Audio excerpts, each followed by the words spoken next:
Các anh, mau chóng mang theo phần tài liệu cơ mật Hoa Quốc này nhanh chóng về nước. Dạ. Các anh đi được sao?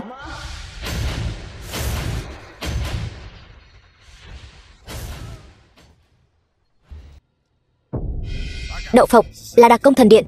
Diệt nó cho ta.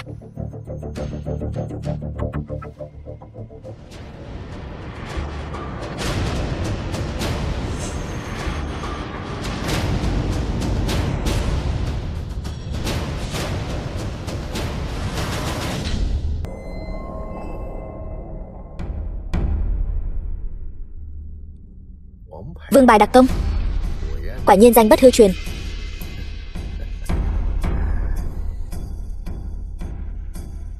Ngươi tưởng ngươi thắng rồi sao?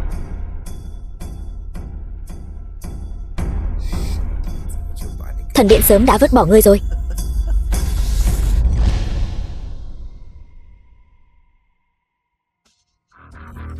Chẳng phải ngươi là bậc thầy về biểu cảm vi mô quốc tế sao?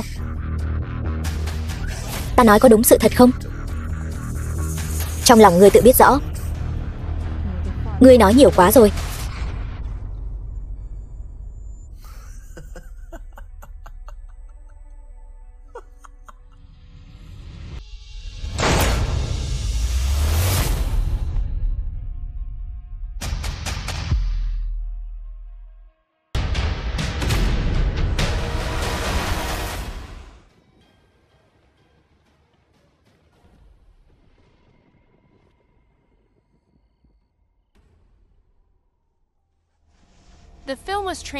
Đây là đâu? Ta mất mạng rồi sao? Thiên đường trông như thế này sao? Bị hạ dược rồi.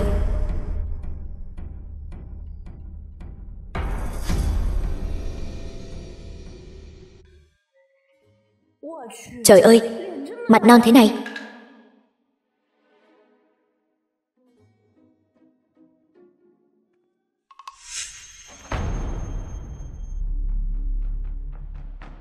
Lại đến nữa. Cút ra ngoài. Nói với chủ nhân của ngươi. Đừng giở trò này. Tỷ tỷ, con của ta, ai đã cho mất mạng con trai ngươi? Là hoàng thượng. Các ngươi lợi dụng ta hãm hại Lăng Vương. Các ngươi sẽ không có kết cục tốt đẹp đâu.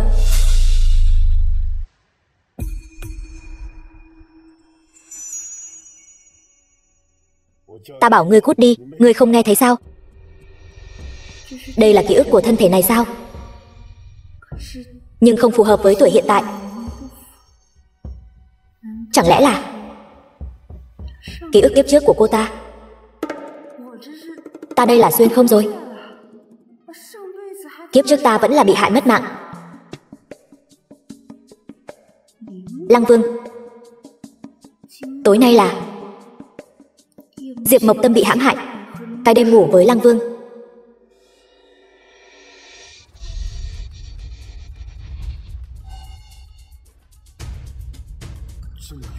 Người phụ nữ này có chút bản lĩnh.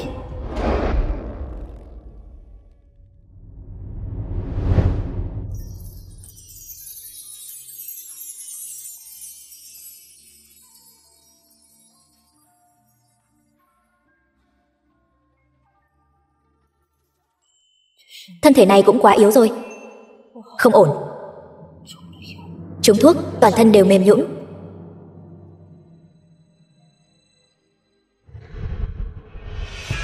Ngươi đã bỏ xuân dược vào hương.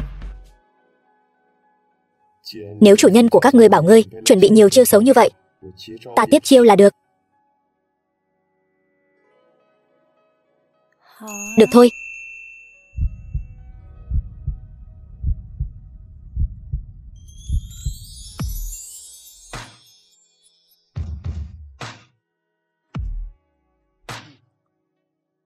Quả nhiên là loại phụ nữ này.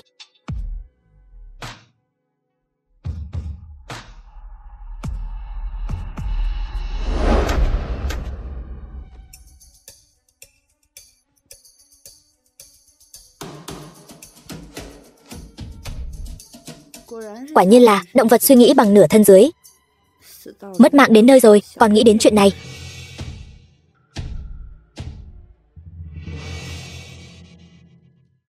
Thôi vậy, ai bảo nguyên chủ kiếp trước nợ ngươi, ta liền giúp ngươi vậy.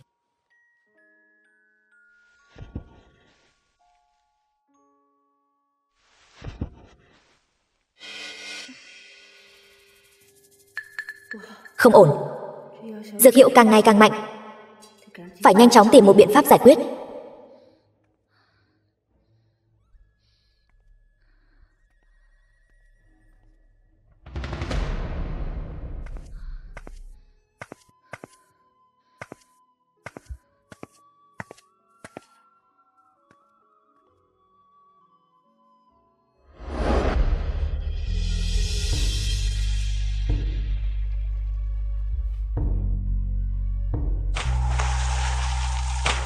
The film was translated and narrated by M. Media. Diệp Thi Nhi, dám bỏ thuốc ta, bắt nạt đến ta, vương bài trùm đặc công rồi. Có qua có lại mới toại lòng nhau. Ta khiến người ăn không nổi, nuốt không trôi.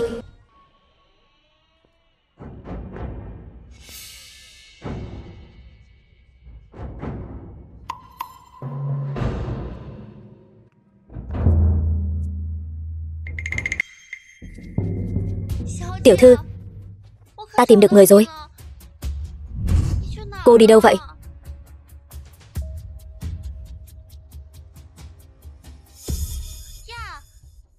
Sao cô lại mặc đồ nam nhân? Đây không phải đích nữ của Diệp Phủ sao? Sao lại mặc đồ nam nhân thế kia? Tiểu thư, cô sẽ không phải là bị người ta lừa mất thân rồi chứ?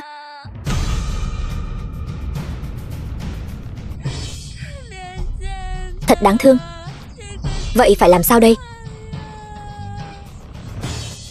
Cô ta sẽ không phải là tư thông với người ngoài đấy chứ? Tiểu thư, cô như vậy làm sao ăn nói với lão gia và Vinh Vương điện hạ đây? Nhỡ bị phát hiện thì cuộc hôn sự này còn giữ được không?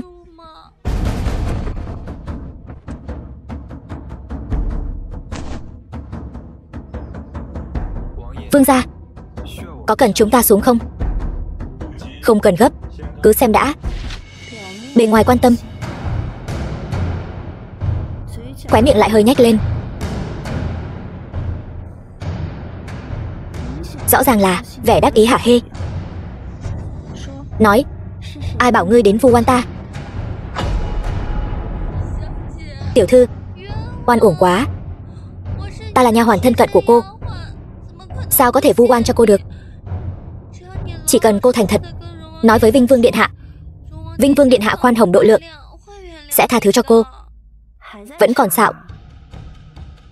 Ta còn chưa nói gì, người đã định tội cho ta rồi. Sao ta lại không biết chứ? Nha hoàn của ta lại là phán quan đại nhân. Nô tỳ không dám. Tiểu thư, nô tỳ là vì muốn tiểu thư tốt thôi. Xuân Đào, chuyện gì thế này? Nhị tiểu thư, tiểu thư nhà ta, tiểu thư nhà ta bị người ta lừa gạt thân thể. Người từ nhỏ đã thông minh lanh lợi, mau giúp tiểu thư nhà ta đi. Cô ta và điện hạ không thể thoái hôn được. Tỷ tỷ, tỷ, tỷ đây là hẹn hò riêng với nam nhân.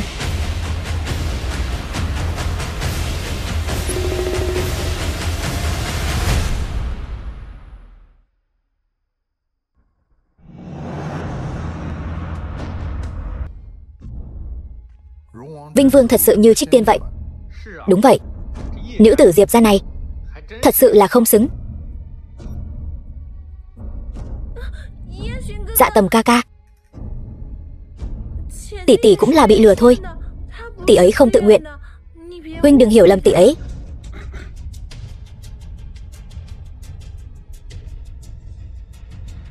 Ngươi có gì muốn nói?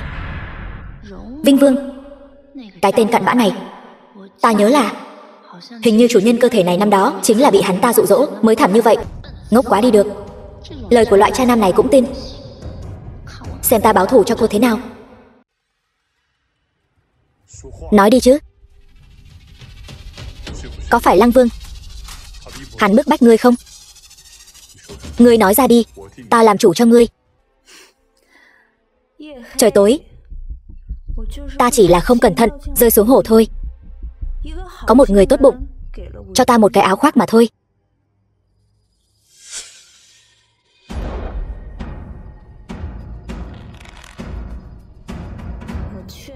Ta khuyên ngươi bây giờ nói thật đi. Nếu không, ta không dám đảm bảo ngươi còn mạng sống. Tiểu thư, người đang nói gì vậy?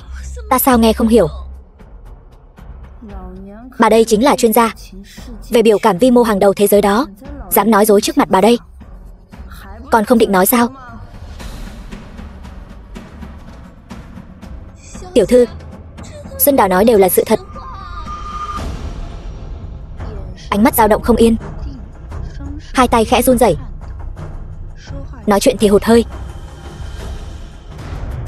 Nhị tiểu thư, cứu mạng.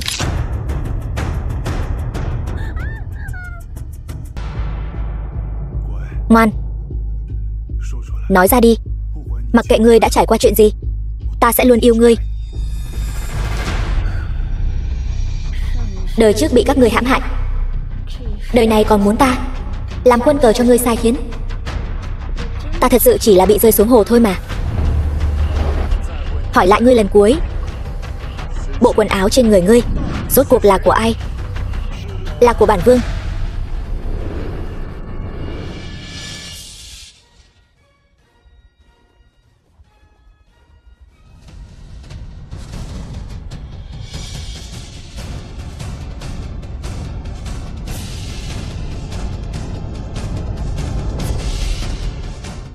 Là của bản vương.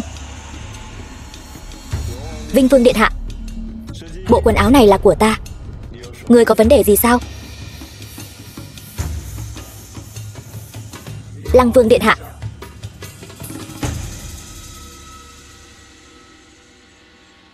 Đích nữ Diệp phủ này thật là kiêu ngạo, gặp Lăng Vương mà lại không hành lễ.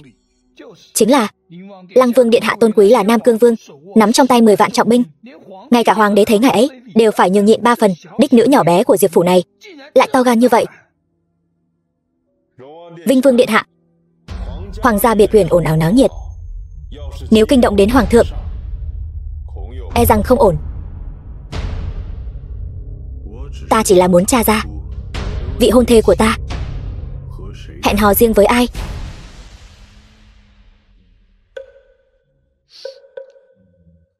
Ta, Diệp Mộc Tâm, một mảnh si tâm đối với điện hạ.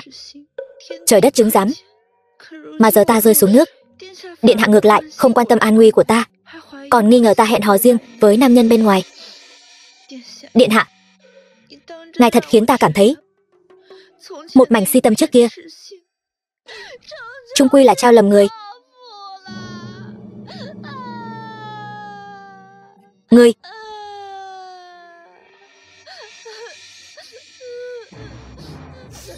đã nói đích nữ Diệp phủ một lòng chỉ có Vinh Vương điện hạ, chắc là sẽ không hẹn hò riêng với nam nhân bên ngoài đâu nhỉ? Ai biết được, có lẽ thật sự là một sự cố.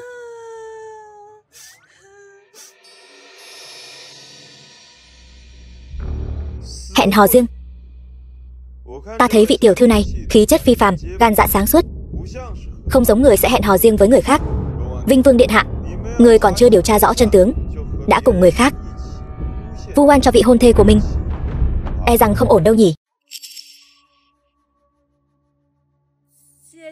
Tỷ tỷ mặc áo ngoài của nam nhân đi khắp nơi, Dạ Tầm ca ca, hiểu lầm cũng là bình thường. Muội muội một ngụm lại một ngụm gọi Dạ Tầm ca ca, thật là thân thiết. Người không biết, còn tưởng rằng hai người các ngươi so với ta, vị hôn thê này còn thân hơn. Muội muội, ngươi chẳng lẽ là cũng muốn ngồi lên vị trí Vinh Vương phi này sao? Tỷ tỷ, tỷ đừng nói lung tung. Thi Nhi còn chưa kết hôn, tỷ tỷ danh tiếng không giữ được thì cũng đừng làm hỏng danh tiếng của Thi Nhi. Ngươi gấp cái gì? Chỉ là hỏi ngươi một chút thôi, là làm bại hoại danh tiếng của ngươi. Ngươi một ngụm lại một ngụm hẹn hò riêng nam nhân bên ngoài, đây đâu phải là lời mà một đại gia khuê tú nên treo ở bên miệng.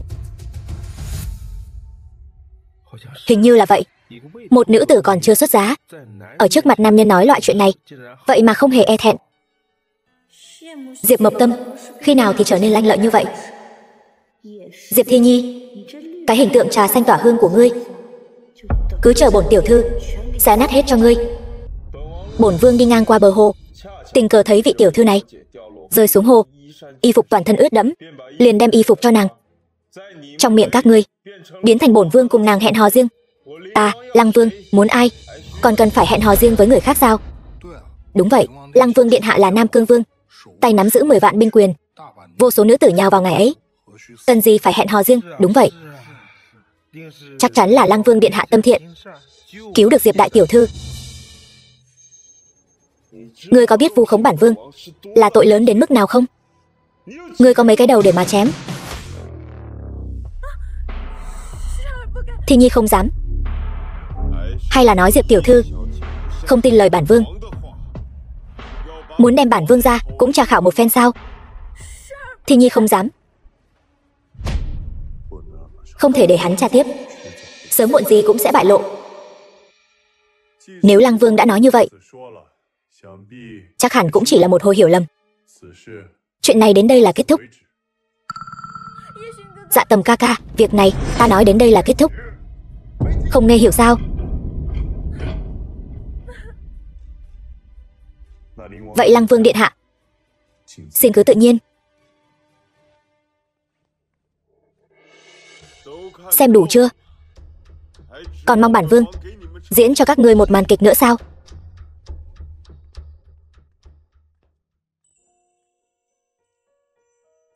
Đa tạ Lăng Vương điện hạ. Lăng Vương, kiếp trước là ta có lỗi với ngươi, kiếp này hy vọng ta sẽ không liên lụy ngươi nữa.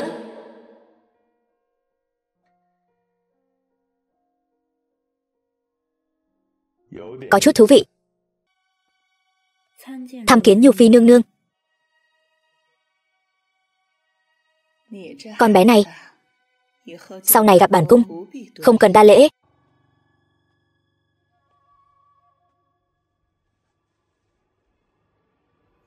Chuyện ở yến hội bản cung đều đã nghe nói rồi. Con có uất ức gì đều có thể nói với bản cung, bản cung sẽ làm chủ cho con. Lão hồ ly muốn dò xét ta. Bẩm nương nương, hôm qua trời tối con bị trượt chân, vô ý ngã xuống hồ. May mà Lăng Vương điện hạ đã cứu con, còn cho con một chiếc áo khoác che thân. Thật sự là như vậy sao? Từng câu từng chữ đều là sự thật.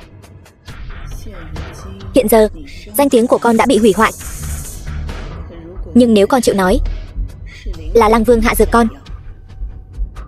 con vì trốn thoát cầm áo khoác của hắn nhảy xuống hồ, mọi chuyện mới có chuyển biến tốt. Nếu không, con e là khó mà gả cho Tần Nhi.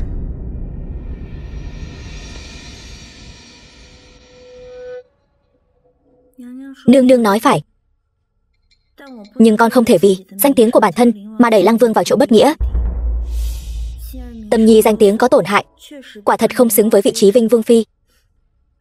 Chi bằng xin nương nương tâu lên, phế bỏ hôn sự này đi. Con nói gì? Con nói phế bỏ hôn sự này. Tốt, tốt lắm. Đã như vậy, vậy bổn cung sẽ đồng ý. Mẫu phi, vạn vạn không thể. Chỉ thiếu một chút nữa là thành công rồi. Cái chân của Vinh Vương sao lại nhanh như vậy?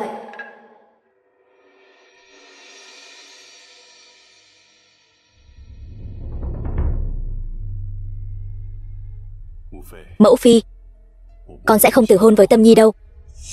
Dù thế nào đi nữa, trong lòng con chỉ có mình nàng ấy thôi. Tâm Nhi, nàng về phủ trước đi.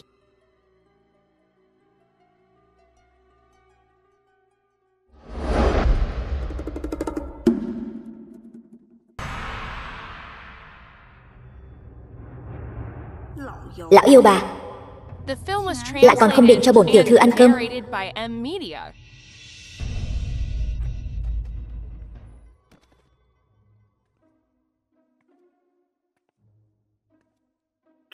không cho ta ăn. Vậy những thứ này đều thuộc về ta.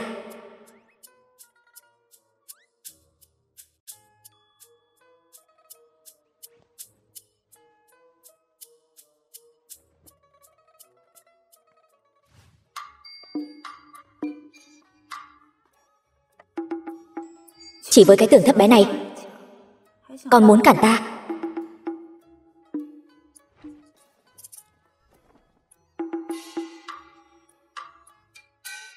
Xem ra vẫn phải tự nghĩ cách thôi.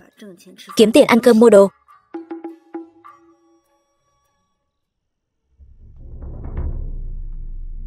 Vương gia, Diệp tiểu thư một thân nam trang, nói là muốn đi kiếm tiền ăn cơm. Ngài xem này, phái người theo sát cô ta, đừng xảy ra sơ suất gì. Ngươi đi cùng ta.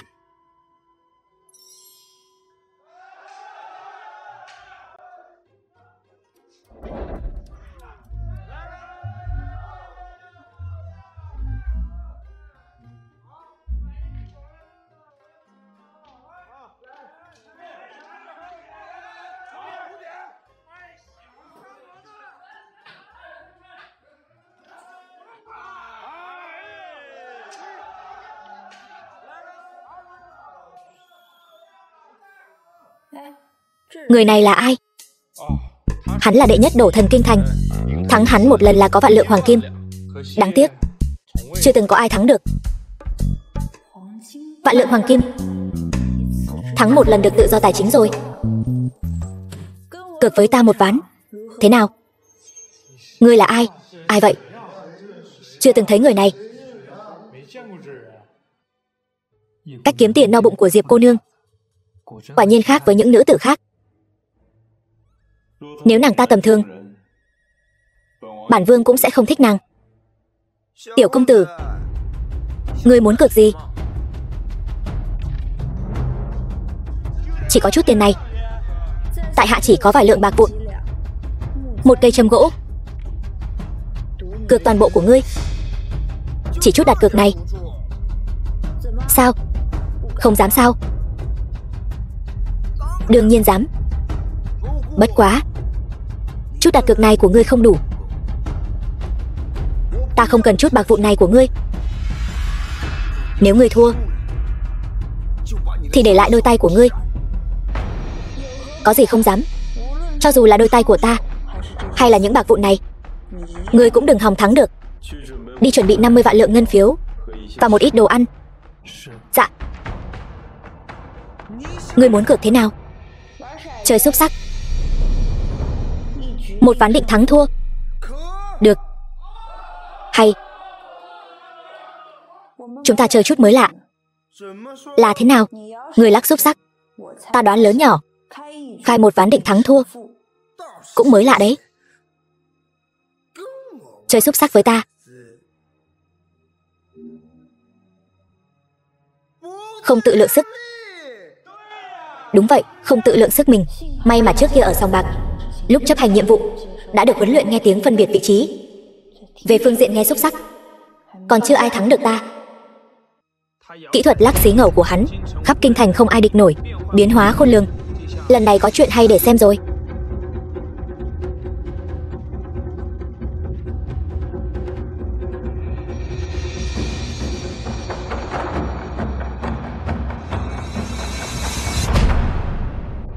Tiểu công tử, chuẩn bị xong chưa? Ánh mắt tươi cười, tư thế tùy ý. Xem ra là đào hố cho ta nhảy rồi. Đáng tiếc thật, trong mắt bổn tiểu thư đều chỉ là trò trẻ con. 3 điểm. Sao có thể chứ? Sai. Căn bản là không có điểm nào.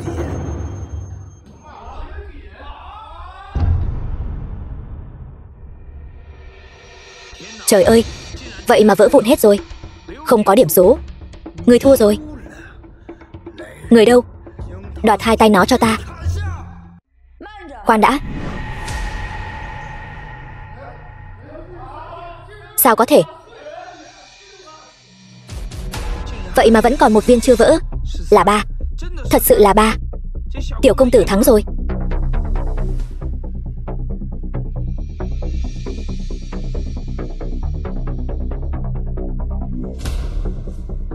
Người thua rồi.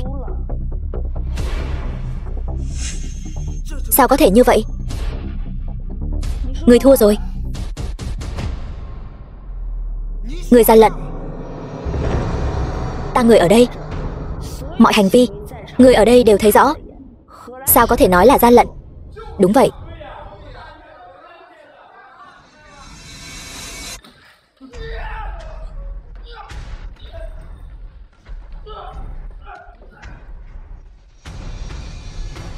Sao thế? Không dám nhận thua sao? Bắt nó lại cho ta.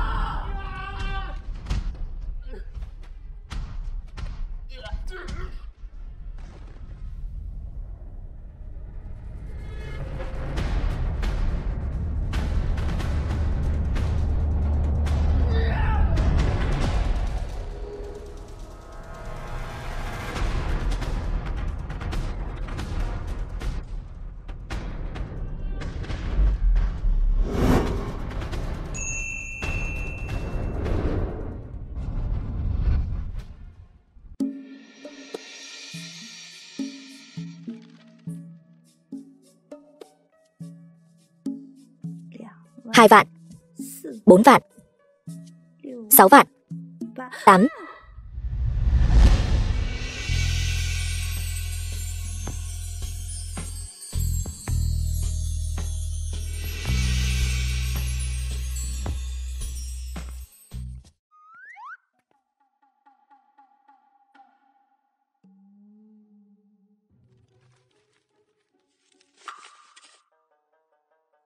Đa tạ Lăng Vương điện hạ. Nhưng sao ngài lại ở đây? Ta đến đưa đồ ăn cho nàng. Nàng không phải ra ngoài ăn cơm sao? Diệp cô nương, đây chính là vương gia nhà chúng ta tự mình xếp hàng mua đó, tuyệt phẩm khắp kinh thành. Sao ngài biết ta ra ngoài ăn cơm? Đoán thôi.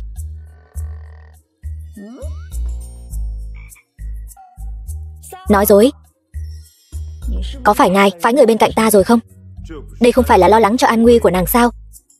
Dù sao bên ngoài lòng người khó đoán. Cũng thật là chu đáo. Xem ra vị vương gia này cũng là một người ấm áp đó chứ. Vậy thì đa tạ vương gia đối đãi. Ta đi trước đây.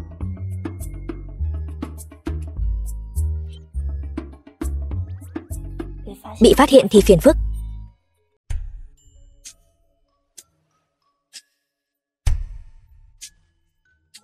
Vương gia, sao ngài còn nhặt đồ của Diệp cô nương vậy? Người không muốn nhìn thì nhắm mắt lại đi. Điên rồi. Vương gia nhà ta không bình thường rồi.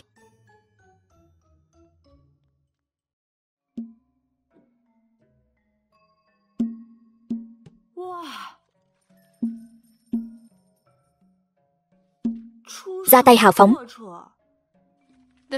Mấy cái này đặt vào thời hiện đại, đúng là tổng tài bá đạo.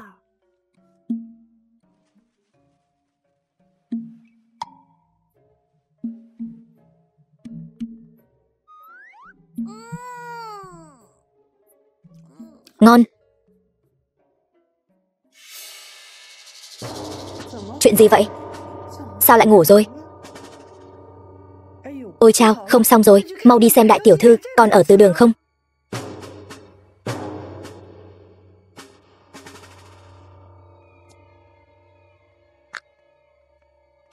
Dậy, quỳ xuống cho ta.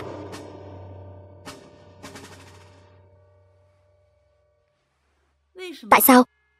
Phạt quỳ phải có dáng vẻ phạt quỳ. Quỳ trên bồ đoàn, thoải mái biết bao. Chúng lại dám đối xử với ta như vậy. Nhất định là cái bà di nương kia dặn dò. Phụ thân chỉ nói để ta quỳ ở từ đường. Hai người các ngươi dựa vào cái gì mà ra lệnh cho ta? Đều đã quỳ ở đây rồi. Còn tưởng rằng lão ra che chở cho cô nữa chứ. Mau quỳ.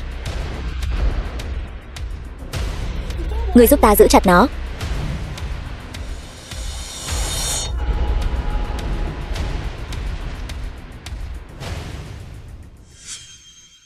Bổn tiểu thư kiếp trước là siêu đặc công nha. Chỉ có 2 người các ngươi thôi sao? Còn muốn động tay động chân với bổn tiểu thư? Thêm 10 người nữa, 20 người nữa, cũng không đủ cho ta đánh đâu. Nếu là trước đây, ta đã nghiền xương các ngươi thành cho rồi.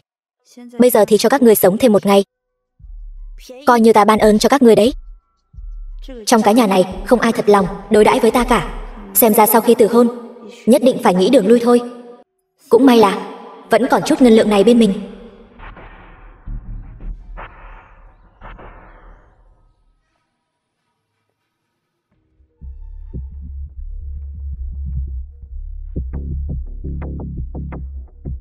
Tỷ tỷ đáng thương của ta, một đêm không ngủ, mùi vị thế nào? Không cần ngươi phải bận tâm, ta khỏe lắm. Ngươi không phải đang bị cấm túc sao? Sao dám chạy ra ngoài? Ta thật sự là quá nhớ tỷ tỷ rồi. Không thể chờ đợi được nữa, muốn nhìn thấy ngươi quỳ trên phiến đá xanh kia. Muội muội, tại sao ngươi lại đối xử với ta như vậy? Để cho ngươi biết ai mới là đích nữ của Diệp phủ.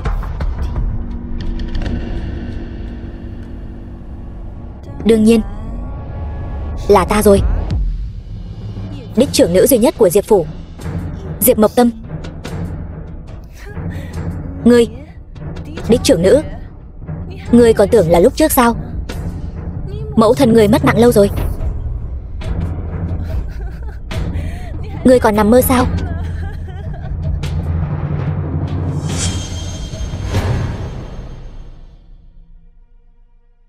Nếu như mẫu thân ngươi năm đó chịu ngoan ngoãn uống thuốc thì tốt rồi, cũng không cần làm khổ mẫu thân ta, đích thân ra tay làm mất mạng bà ta. Là ngươi cho mất mạng mẹ ta. Súc sinh, mẹ ta đối xử với các ngươi tốt như vậy, cả nhà mẹ đẻ của bà ấy đều bị tru diệt. Phụ thân vẫn không chịu bỏ bà ấy.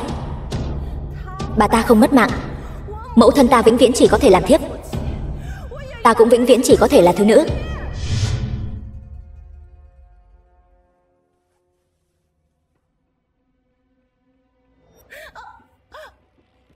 Đừng tưởng rằng ta không biết mẹ ta mất mạng như thế nào. Diệp Thi Nhi, ta nhất định sẽ khiến các ngươi máu trả máu.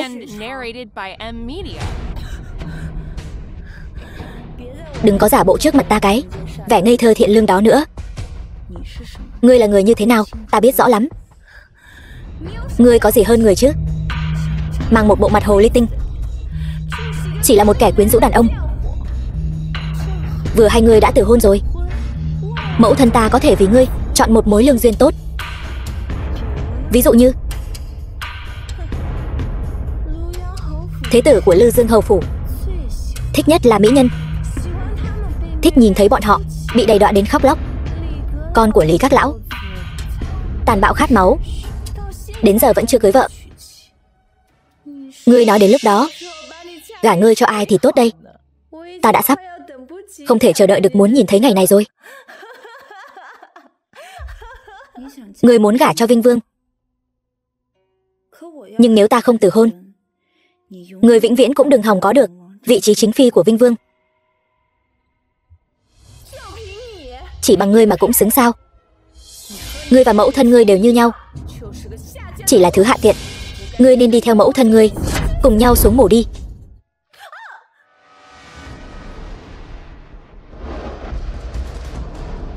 Xem cho rõ đây, đây mới là đích mẫu duy nhất của Diệp phủ. Ngươi tính là cái thá gì, còn dám mơ tưởng vị trí đích trưởng nữ? Mẹ ngươi tính là cái thá gì? Có biết vì sao phụ thân cho đến bây giờ vẫn chưa nâng mẹ ngươi lên làm chính thê không? Bởi vì bà ta không xứng. Toàn bộ Diệp phủ chỉ có một đích trưởng nữ duy nhất, chính là ta, Diệp Mộc Tâm. Ngươi dám mắng mẫu thân ta? Diệp Mộc Tâm, ngươi chán sống rồi. Ta mắng bà ta khi nào? Ta nói câu nào không đúng? Đầu này ngươi không nên dập sao? Vào từ đường, không biết quỳ lại tổ tiên, thấy bài vị đích mẫu, không biết hành lễ. Quả không hổ là con gái của thiếp thất, vô học. Hôm nay ta thân là tỷ tỷ, sẽ dạy dỗ ngươi cho tốt.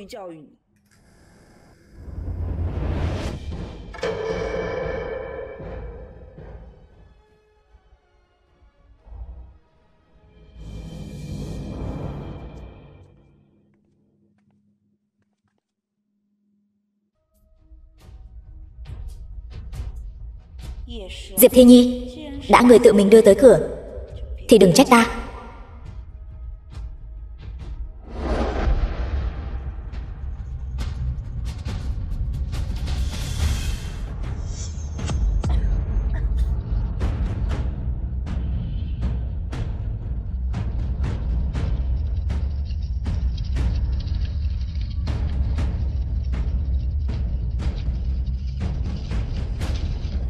Muội muội, xin muội đừng đánh ta. Ta không dám đối đầu với muội nữa đâu. Cứu mạng.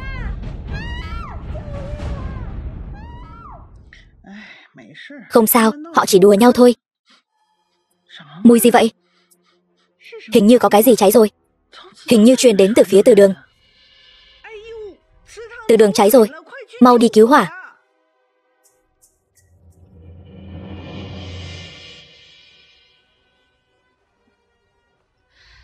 Muội muội, xin muội đừng đốt bài vị của mẹ ta. Cứu hỏa. Mau đưa hai vị tiểu thư đến sảnh phụ. Mau mời đại phu. Đừng đụng vào bài vị của mẹ ta. Đừng đốt nó.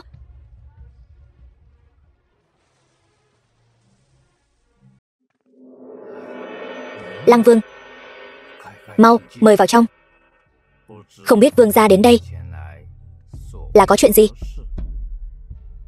Bản vương có vài nghi vấn về vụ án mấy ngày trước, đặc biệt đến thỉnh giáo thiếu khanh đại nhân. Không dám. Ta nhất định biết gì nói nấy. Vương gia, mời.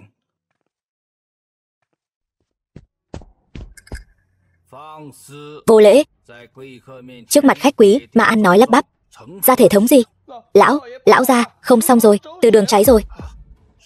Cái gì? Diệp đại nhân, gia trạch, thật là đặc sắc. Hai vị tiểu thư hôn mê rồi, vừa mới tỉnh lại. Hai người đem hai đứa nó gọi hết ra sảnh chính cho ta. Dạ. Vương gia, mời.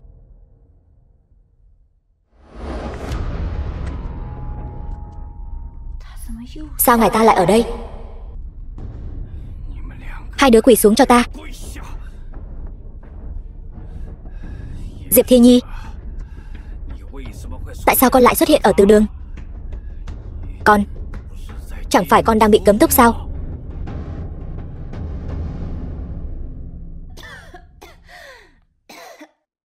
Phụ thân.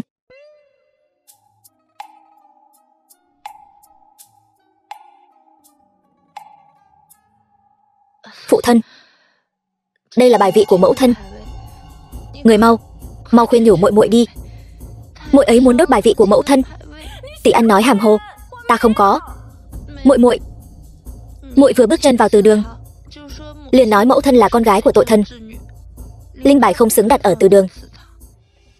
Nhưng mà người đưa linh bài của mẫu thân vào từ đường là phụ thân.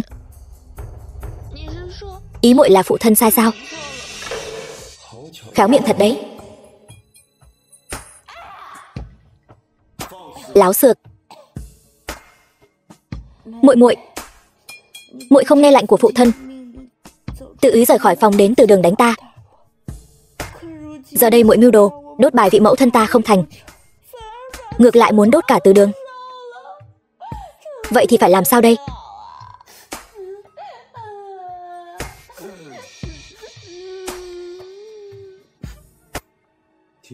Nghe nói nhị tiểu thư Diệp gia tuy xuất thân thứ nữ, nhưng hành vi cử chỉ lại rất có phong phạm đích trưởng nữ.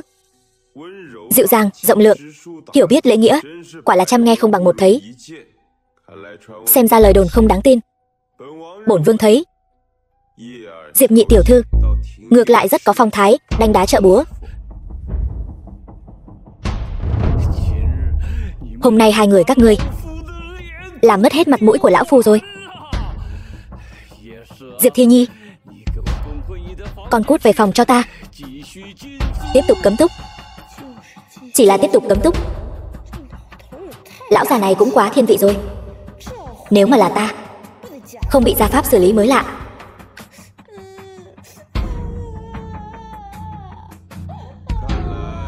Xem ra Diệp đại nhân rất thương yêu nhị nữ nhi của mình.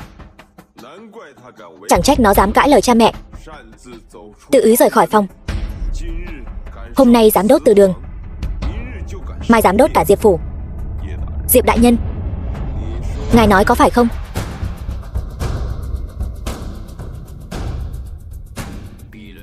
Kẻ hèn này dạy con không tốt, mong Lăng Vương chỉ giáo. Từ xưa đích thứ có khác biệt, trưởng ấu có thứ tự. Diệp Thi Nhi đánh đích trưởng nữ, phóng hỏa đốt từ đường, lại không nghe lời cha. Đáng lẽ nên để đích trưởng nữ đích thân dạy dỗ, rồi đuổi khỏi Diệp phủ. Diệp đại nhân, ta nói có đúng không? Vương gia nói rất đúng. Tâm Nhi, đánh cho ta. Vâng. Phụ thân, người phải tin con. Con thật sự không đốt từ đường. Lão gia tuyệt đối không thể. Thi Nhi vừa mới tỉnh lại sau cơn mê, thân thể còn yếu, không chịu nổi đâu. Lão gia, bà câm miệng cho ta.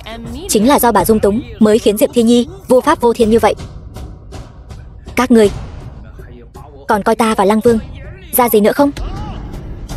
Tâm Nhi, đánh cho ta, không cần nhẹ tay.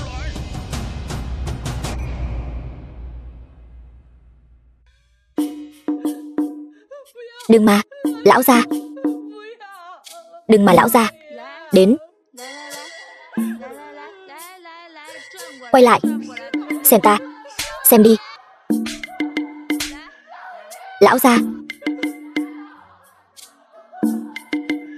Đến.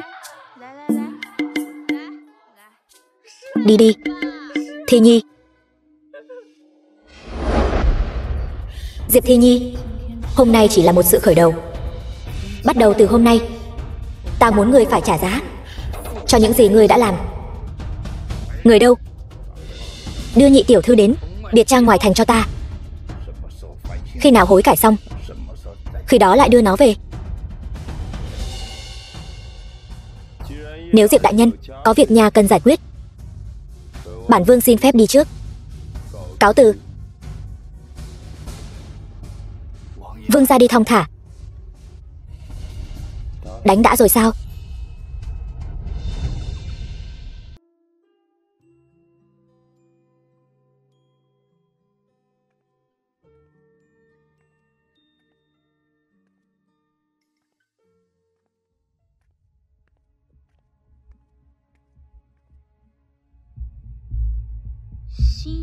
Y phục mới, trang sức mới. Quế nương, cái này từ đâu ra vậy? Lạ thật, vừa nãy còn chưa có mà. Chẳng lẽ bọn họ lương tâm trỗi dậy, biết mấy ngày tới cô phải đi thưởng hoa, tiểu thư sẽ dùng đến những thứ này, nên đặc biệt đưa tới. Bọn họ sao có thể tốt bụng đến thế? Bọn họ sợ là ta càng xấu xí, càng tồi tàn, bọn họ càng vui vẻ. Đi.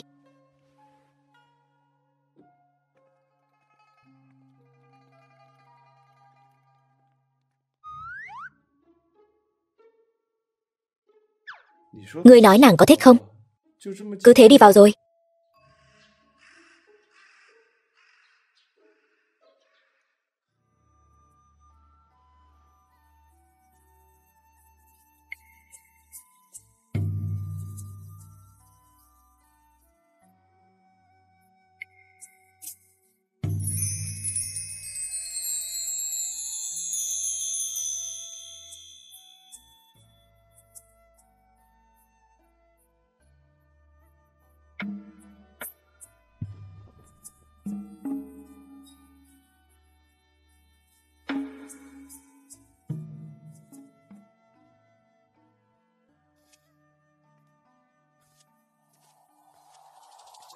Mau nhìn, bản vương đã nói rồi, nàng mặc bộ này rất đẹp.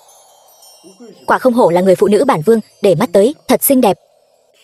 Trời, tiểu thư, bộ y phục và trang sức này đẹp quá. Người đẹp như tiên nữ vậy. Trang sức và y phục thật đẹp. Cảm ơn cô tiên ốc, lúc khác nhất định sẽ trọng tạ. Ngươi xem, nàng ấy cảm tạ ta kìa. Vương gia, vương gia, bây giờ ngài còn đâu giống cái người mà khiến người nghe tiếng đã sợ mất mật Nam Cương Vương nữa. Trông ngài bây giờ giống như là một gã tiểu tử mới biết yêu vậy. Chỉ giỏi nói nhiều.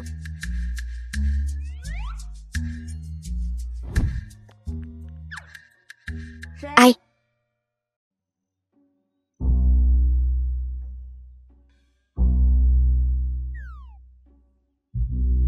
Tiểu tử ngươi đã làm gì vậy? Y phục trang sức này đều là vương gia mua cho đó. Công lao này không thể để cô tiên ốc cướp mất được. Tường nhà ta rốt cuộc có gì hấp dẫn vương gia vậy? Tiểu thư mặc bộ y phục này thật sự là quá đẹp rồi. Cũng không uổng công vương gia nhà chúng ta đi khắp cả con phố đích thân mua sắm về.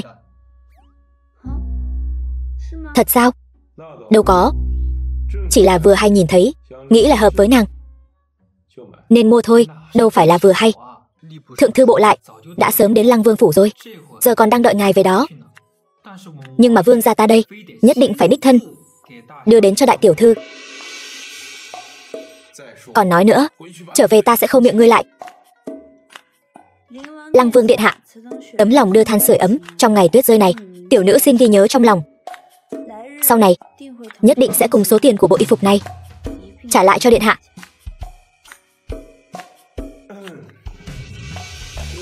Lão nô còn có việc, xin phép cáo lui trước.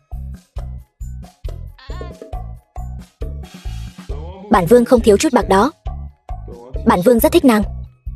Nếu nàng bằng lòng, bản vương có thể cưới nàng làm trắc phi. Lăng Vương điện hạ, dù Lăng Vương điện hạ đối với tiểu nữ rất tốt, nhưng người mà ta muốn gả, trong mắt, trong tim chỉ có một mình ta thôi. Ta muốn phải cả đời chỉ có một mình ta thôi. Bản vương, Lăng Vương điện hạ mời ngài hồi phủ cho, tiểu nữ không tiện giữ lâu.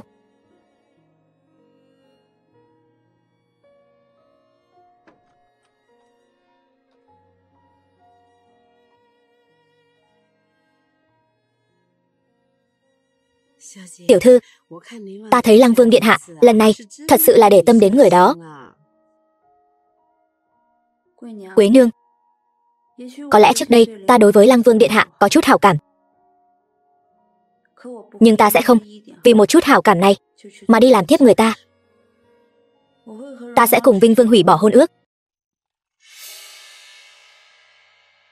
3 ngày sau, không ngờ tới chứ gì, ta nhanh như vậy đã được đón về rồi. Ngươi tưởng rằng những thủ đoạn mà ngươi giở trò là có thể khiến phụ thân chán ghét ta sao? Đừng quên, Nhiều Phi nương nương được sủng ái trong cung, là tỷ tỷ ruột của mẫu thân ta đó. Nói xong chưa? Ta không cần ngươi ở đây giới thiệu cho ta trên gia phả nhà ngươi có những ai. Đi thong thả, không tiễn.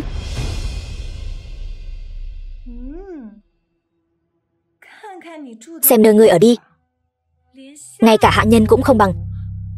Tiệc thưởng hoa vài ngày nữa. Tỷ tỷ, ngươi đừng có ăn mặc mà trông đến mức ngay cả tỷ nữ cũng không bằng đó. Đến lúc đó sẽ rất mất mặt đó. Không cần lo lắng. Cửa ở đằng kia. Tiệc thưởng hoa. Chất liệu bộ đồ của cô đẹp quá, da trắng như tuyết vậy. Đúng vậy, còn cả trang sức nữa, chắc cũng là kiểu mới nhất nhỉ. Đẹp thật. Của các cô cũng đẹp mà. Hôm nay chị gái cô chẳng phải cũng đến sao? Sao còn chưa tới vậy? Chắc là tự ti, không dám ra ngoài chứ gì. Dù sao thì gu thẩm mỹ và tài hoa đều không có. Diệp gia đích nữ đến.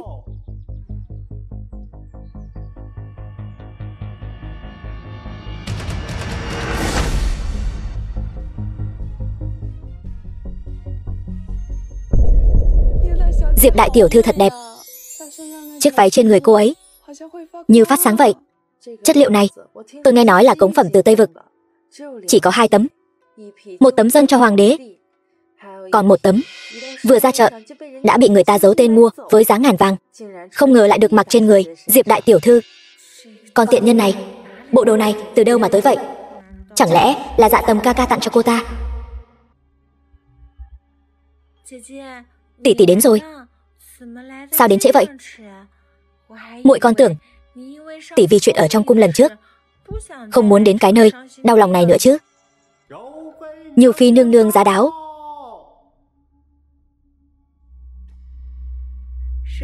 Nhiều phi nương nương Cát Tường, đều đứng lên đi.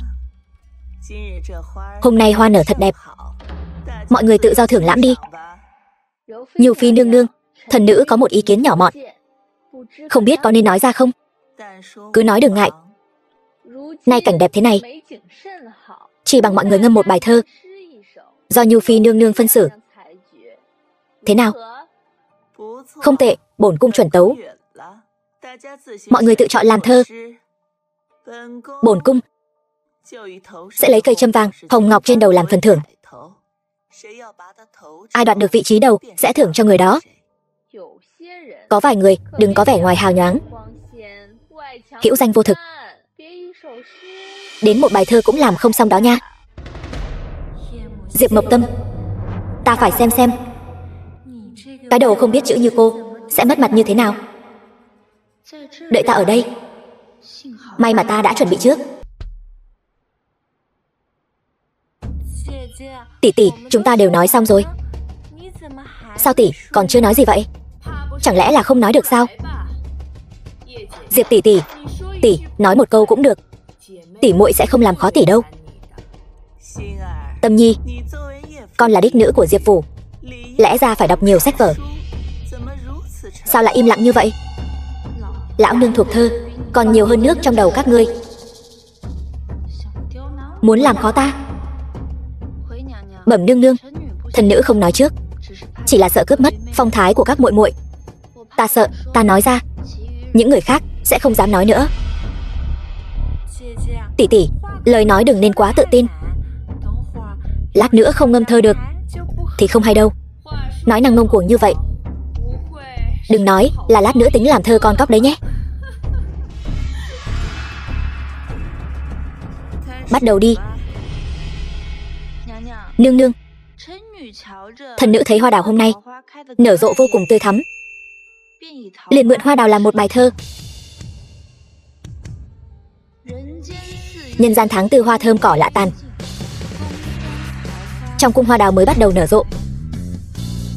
Hận mãi xuân về không chỗ tìm, chẳng thay chuyển vào nơi này. Không thể nào. Sao nàng ta có thể làm ra loại thơ này? Thơ hay. Diệp đại tiểu thư tài hoa như vậy, sao có thể là đồ bỏ đi như lời đồn được? Bài thơ này mới lạ tao nhã, ý vị tự nhiên thành, nhất định sẽ lưu danh thiên cổ. Không thể nào. Đây tuyệt đối không phải trình độ của Diệp Mộc Tâm, nhất định là nàng ta đã sớm nhờ người làm giúp. Tỷ tỷ, bài thơ này từ đâu ra? Tỷ vẫn nên nói thật đi, lỡ như lát nữa lộ tẩy thì không hay đâu. Diệp Mộc Tâm, ngươi có biết không, lừa gạt bổn cung sẽ có kết cục gì? Bẩm Nhu phi nương nương, thần nữ vạn lần không dám lừa gạt nương nương. Bài thơ này là cảm hứng tuôn trào mà tự sáng tác ra. Nếu muốn tố cáo tài đạo thơ thì xin hãy đưa ra chứng cứ, bằng không còn xin Nhu phi nương nương làm chủ cho thần nữ. Thái hậu giá đáo.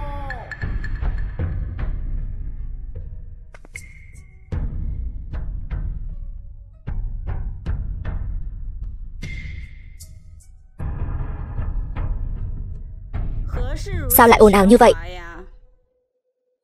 Bẩm Thái hậu nương nương, chúng thần đang đấu thơ, phát hiện có một kẻ bất tài lấy một bài thơ đạo nhái đến lừa gạt Nhu phi nương nương. Nói ta đạo thơ thì đưa ra chứng cứ đi. Nói xuông chỉ biết vu oan cho người khác. Ngươi là nha đầu của Diệp phủ, lại đây để ai ra xem.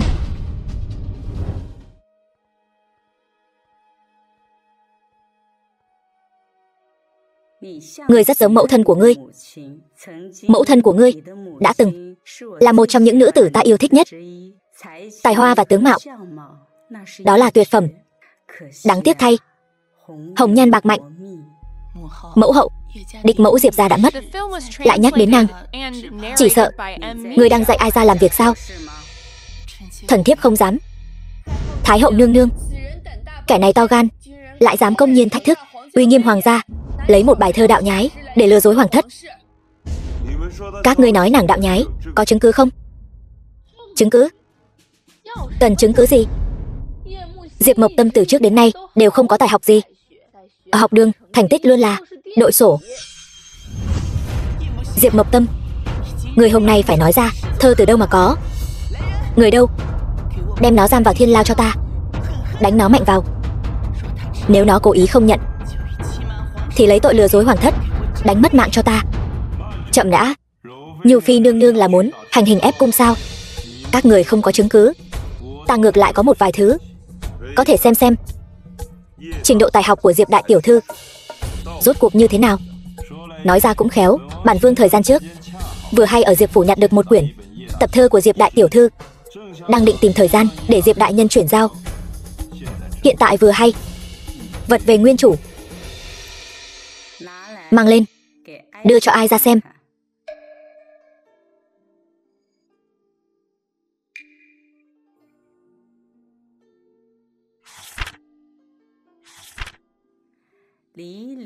Ly ly nguyên thượng thảo,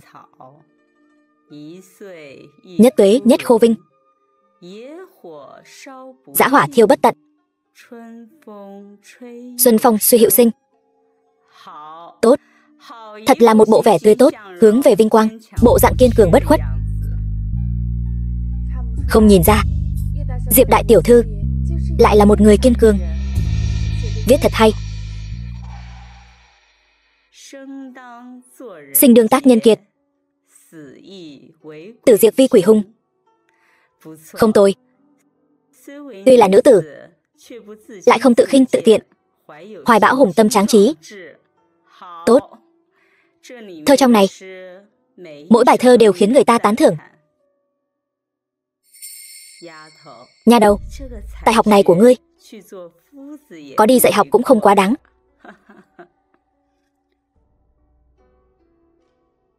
Thái hậu quá khen rồi, thần nữ không dám nhận. Ta thấy các vị ở đây đều không bằng Diệp đại tiểu thư trí tuệ và bản lĩnh. Không thể nào. Diệp Mộc Tâm ở học đường, rõ ràng trong đầu không có chút mực nào. Vấn đề mà thầy giáo hỏi đều không trả lời được. Sao có thể làm ra một tập thơ như vậy?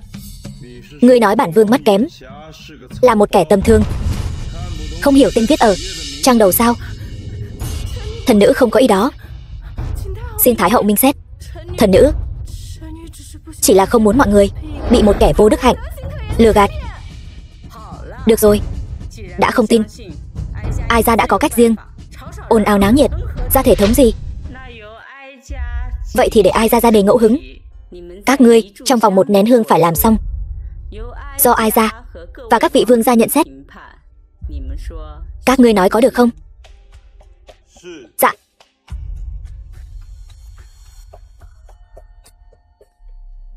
Thái hậu nương nương, nếu lần này Diệp Mộc Tâm không làm ra được bài thơ như vậy, vậy thì chứng tỏ bài thơ đó không phải do nàng làm. Nàng rõ ràng là khi quân phạm thượng. Đáng tội gì? Nếu ta làm ra được, ngươi chính là vu khống ta. Vậy thì đáng tội gì? Nếu ta thua, thì tự xin quỳ trên cung đạo 1 ngày. Ngược lại cũng vậy. Ngươi có dám không? Đương nhiên có thể. Ta có gì mà không dám? Tài học của Liễu tỷ tỷ, ngay cả ta cũng không bằng. Phu tử nói nàng tài tình vô song. Tỷ tỷ, tỷ đừng cố quá sức. Đến lúc đó mất mặt thì không hay. Cảm ơn muội muội có lòng tốt, nhưng ta sẽ không thua.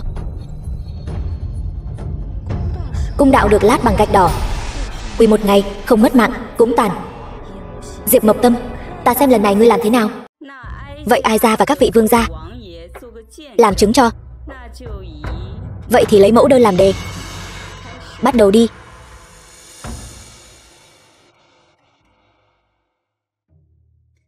Không phải nói Diệp đại tiểu thư tài mạo tầm thường sao? Đây rõ ràng là tiên nữ hạ phàm mà. Đúng vậy, với tướng mạo này, đặt ở cả kinh thành, cũng khó tìm ra người thứ hai. Phụ thân lại là thiếu khanh của Đại Lý Tự. Tam ca thật là nhặt được bảo bối rồi. Đúng vậy. Còn chưa đến cuối cùng, ai biết sẽ như thế nào. Lăng Vương, ngươi có ý gì? Thời gian đến rồi, bắt đầu đi. Diệp gia đại nha đầu, ngươi làm trước đi, để khỏi sau này bọn họ lại nói ngươi bắt chước thơ của người khác. Dạ. Thần nữ nghe nói mẫu đơn là loài hoa mà Thái hậu nương nương yêu thích nhất. Hôm nay liền làm một bài thơ dâng tặng Thái hậu nương nương.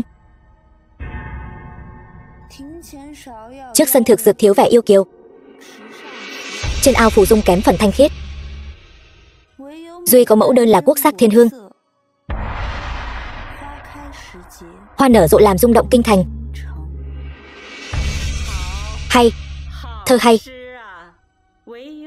Duy có mẫu đơn là quốc sắc thiên hương. Hoa nở rộ làm rung động kinh thành. Quá hay rồi. Ai ra rất thích.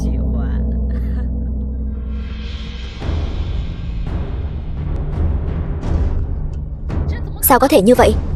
Nàng ta sao có thể làm ra được bài thơ như vậy? Không thể nào. Lấy hoa mẫu đơn so với Thái hậu, thật khiến người ta vỗ tay khen hay. Nếu như phía sau không ai làm ra được bài nào hay hơn bài này, thì mặt mũi coi như mất hết. Còn ai muốn làm thơ nữa không?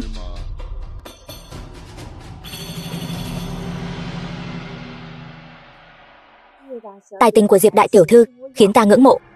Ta tự thấy không bằng. Ta nhận thua. Hay, quả không hổ là con gái nhà tướng, thật có khí phách. Còn ai muốn nói gì nữa không?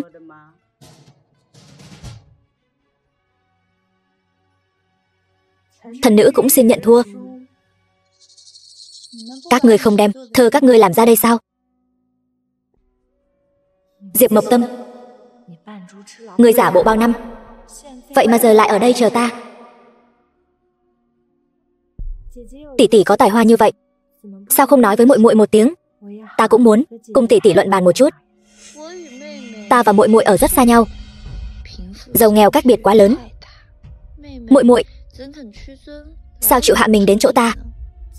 Tỷ tỷ nói vậy là sao? Muội muội sao có thể ghét bỏ tỷ tỷ chứ? Vậy muội muội và ta đổi viện cho nhau ở thì sao? Cái này xem ra nhị tiểu thư Diệp gia và đại tiểu thư Diệp gia sân viện cách xa nhau quá.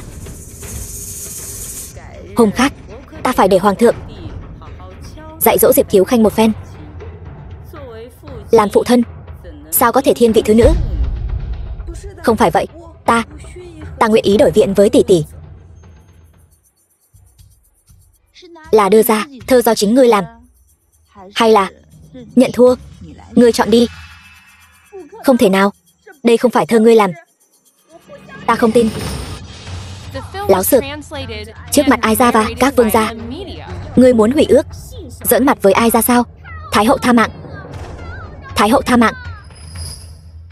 Lời là ngươi tự nói ra, chịu không được cũng phải chịu cho Ai gia. Người đâu, lôi xuống cho ta. Bắt nó quỳ một ngày trên cung đạo, không được cho nước, không được che dù. Thiếu một khắc, Ai gia muốn đầu của các ngươi. Ngươi và mẫu thân người rất giống nhau, dù là tướng mạo hay tài học. Đến bên cạnh Ai gia nào, cùng Ai gia đến Ngự Hoa Viên đi dạo. Ai gia không ở đây, làm mất hứng của các ngươi nữa. Các ngươi tự chơi đi.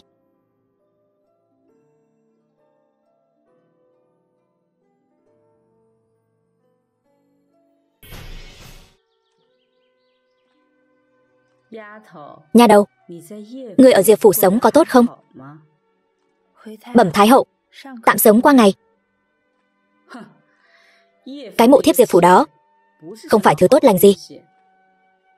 Vốn dĩ cuộc đời con phải thật tươi sáng. Tiếc thay tổ phụ của con. Chuyện triều chính, Ai gia không tiện can thiệp quá sâu vào chuyện của hoàng đế. Vài ngày nữa con vào cung với Ai gia. Dạ. Xem ra Thái hậu thật sự rất thích mẫu thân, nên mới yêu ai, yêu cả đường đi lối về như vậy. Kiếp trước, hình như cũng là hôm nay, lần đầu tiên bắt gặp chuyện tư tình của Diệp Thi Nhi và Vinh Vương.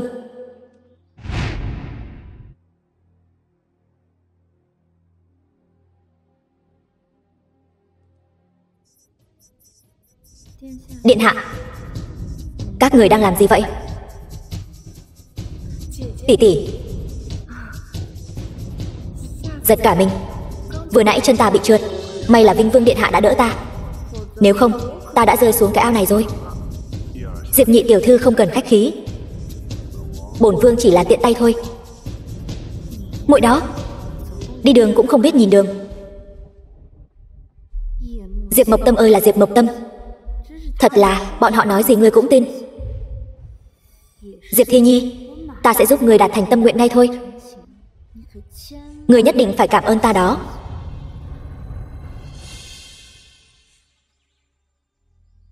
Thái hậu nương nương, thần nữ nghe nói mấy con cá vàng trong ao ở Ngự Hoa Viên được nuôi rất tốt.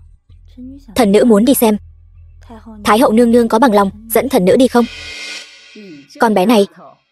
Được thôi, ai ra dẫn con đi.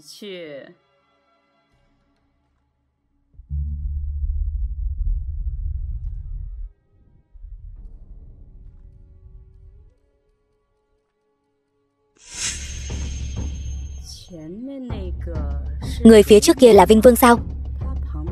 Nữ tử bên cạnh hắn là ai? Vinh Vương điện hạ. Sao lại có thể gặp gỡ Thi Nhi muội muội? Dạ Tầm ca ca, thiếp rất nhớ chàng. Ta cũng nhớ nàng. Dạ Tầm ca ca, chàng khi nào thì có thể cưới thiếp? Thiếp không làm thiếp đâu, thiếp nhất định phải là chính thê. Rất nhanh thôi, rất nhanh thôi ta sẽ cưới nàng. Nàng yên tâm, vị trí chính thê của ta sớm muộn gì cũng là của nàng. Sao lại thế này? Tốt quá rồi. Nói nữa đi, nói nhiều thêm nữa đi. Ông đẹp lắm, ôm chặt thêm chút nữa đi. Cái Tam ca này là muốn cả 2 tỷ muội sao? Tam ca hứa vị trí chính thê cho Diệp Thi Nhi. Vậy Diệp Mộc Tâm thì sao? Diệp Thi Nhi chỉ là thứ nữ, sao có thể đảm đương vị trí chính thê?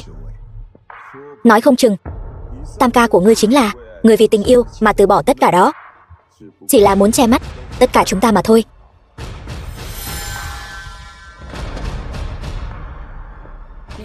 Các ngươi đang làm gì vậy hả? Nghiệt chướng, trong Ngự Hoa Viên các ngươi đang làm cái gì? Còn chưa xuất giá, chưa có hôn phối mà đã như vậy. Ngươi còn biết xấu hổ hay không? Không phải, mọi người nghe ta giải thích. Còn giải thích gì nữa? Ai ra tuổi đã cao, nhưng chưa đến nỗi hồ đồ. Ngươi có mấy cái đầu, dám lừa gạt ai ra?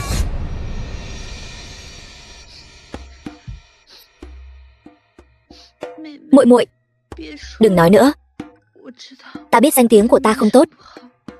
Muội muội thanh cao thuần khiết như vậy, lương thiện đáng yêu. Điện hạ thích muội muội cũng là điều dễ hiểu. Nhưng mà vị trí chính phi của Vinh Vương điện hạ đã hứa cho Diệp nhị tiểu thư. Từ xưa đến nay không có chuyện đích nữ làm thiếp. Đúng vậy, chuyện này không hợp lễ chế. Thi Nhi muội muội còn chưa có hôn phối, điện hạ đã hứa cho Thi Nhi vị trí chính phi. Chuyện này truyền ra ngoài, Thi Nhi muội muội sợ là không thể gả cho ai được nữa. Với tư cách là tỷ tỷ, lẽ ra nên vì muội muội mà lo liệu.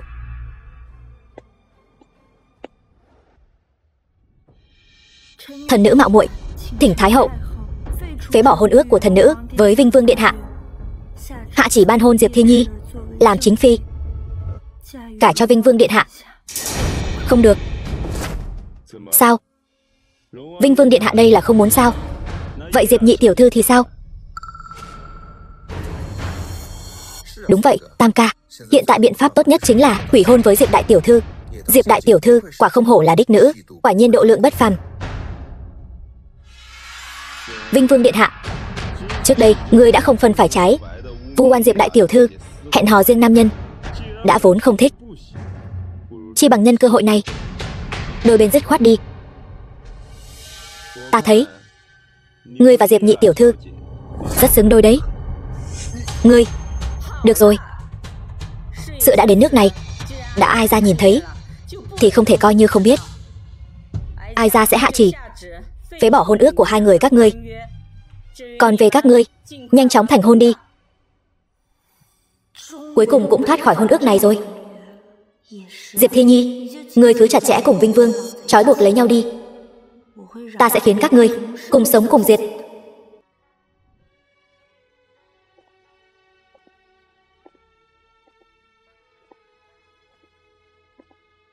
Bực thật. Kế hoạch của chúng ta không thể thuận lợi tiến hành rồi. Dạ Tầm ca ca, sau khi chúng ta thành hôn rồi tính cách khác đi. Qua vài ngày ta sẽ triệu ngươi vào cung hầu hạ. Ngươi cứ đến bên cạnh Ai ra đi, giống như trước đây mẫu thân ngươi ở bên cạnh Ai ra vậy. Vâng.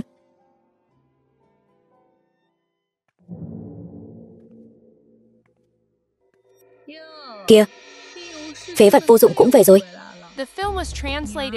Mẹ, đừng nói vậy.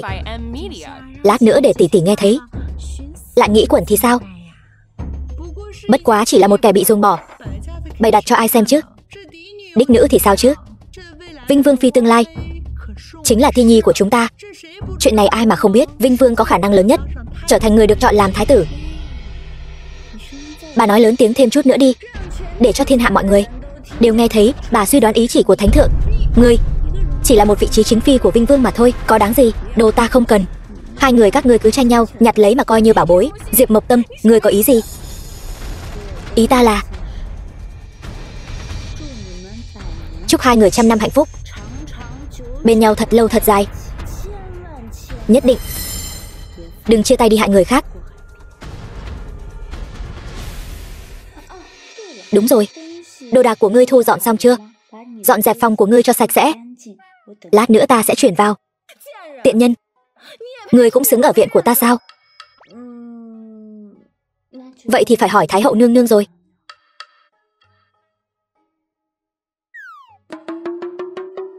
Được rồi, Thi Nhi, đến lúc đó ta sẽ cho con chuẩn bị một cái tốt hơn. Cứ ban cái viện này cho phế vật này là được. Nhanh lên, ta mệt rồi. Nếu ta qua đó phát hiện còn chưa quét dọn xong, không chừng ta sẽ nói gì trước mặt Thái hậu đó.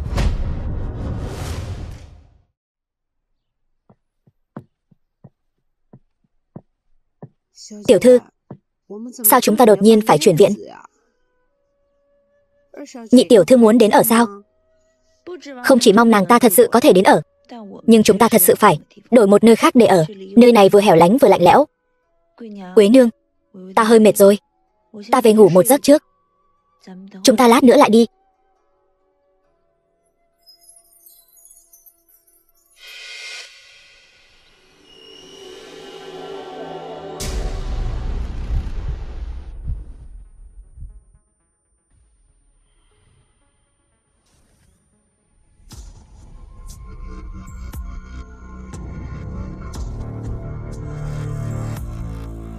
Cô là Diệp Mộc Tâm trước kia, là ta đã chọn cô.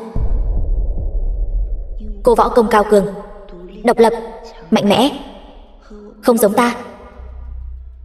Ta trước kia nhút nhát yếu đuối, cái gì cũng không giữ được. Đời này đến giờ đã hoàn toàn khác rồi. Cảm ơn cô. Ta phải rời đi rồi. Cuộc đời Diệp Mộc Tâm sau này sẽ hoàn toàn thuộc về cô. Sống lại một đời, ta chiếm thân thể của cô, sẽ giúp cô lấy lại những thứ cô muốn. Yên tâm rời đi đi.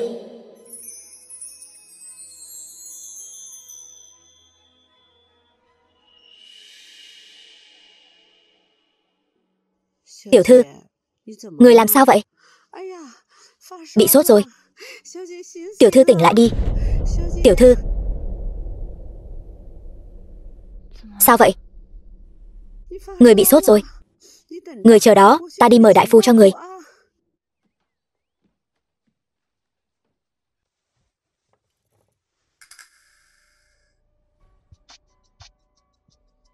Tại sao ta bị bệnh mà lại phải tốn tiền của mình, mà không phải đi theo chướng phủ của Diệp phủ?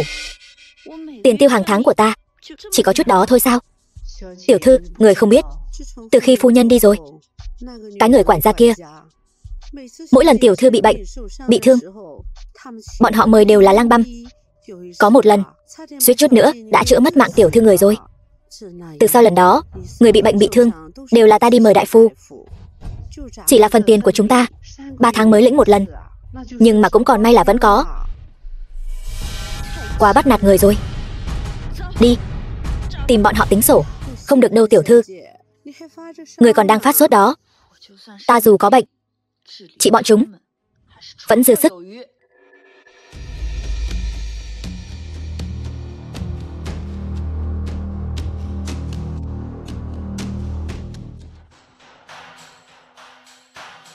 Bọn họ cho đích nữ Diệp phủ ăn những thứ này đây. Bà xách cái này, đi theo ta. Đi đâu? Phòng tính tiền. Đòi nợ.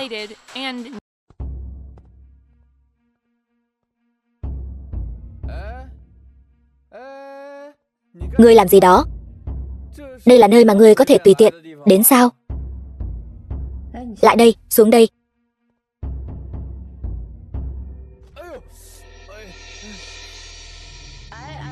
Gọi ai đấy? Gặp chủ tử, không hành lễ cũng không hỏi han. Hôm nay ta sẽ dạy dỗ các ngươi quy củ cho thật tốt. Mở to mắt cún của ngươi ra, xem bản tiểu thư là ai. Đại tiểu thư, sao người lại đến cái nơi này? Sao? Ta không thể đến sao? Có thể. Quỳ xuống. Tên nhóc này, một ngày không dạy dỗ ngươi là trèo lên mái nhà dỡ ngói. Xem ta có đánh ngươi không? Đánh ngươi. Đại tiểu thư, hạ nhân làm sai chuyện, ngươi cứ nói với lão nô, lão nô tự nhiên sẽ trách phạt nó. Ngươi đừng vì hạ nhân mà làm mất thân phận của mình. Thì ra là người do Vương Mama quản giáo. Bản tiểu thư chỉ muốn hỏi, gặp chủ tử không hành lễ, không vấn an, là Mama định ra cái quy củ gì thế? Ngươi cái thằng nhãi danh này, gặp đại tiểu thư mà ngươi lại không hỏi han. Bình thường ta dạy dỗ ngươi thế nào hả? Ta vừa mới nhìn thấy đại tiểu thư, còn chưa kịp hành lễ mà. Ai ngờ đại tiểu thư đã xông lên đá ta ngã rồi.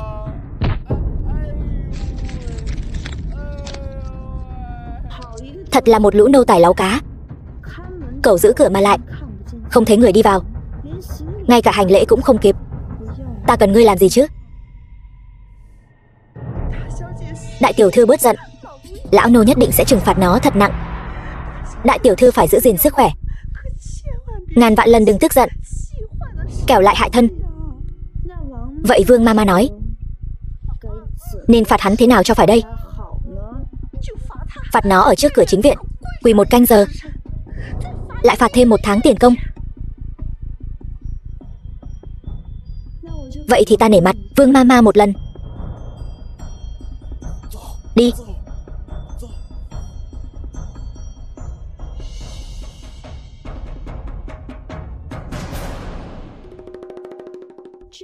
Vị Mama này chính là người quản lý bổng lộc trong phủ phải không? Chính là tại hạ. Là ngươi sao? Đại tiểu thư bị mất trí rồi sao? Vô duyên vô cớ đánh người.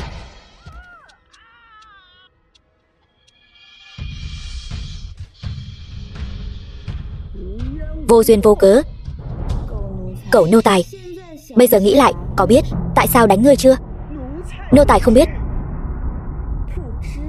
Không biết. Vậy ta sẽ nhắc nhở ngươi. Nghĩ không ra.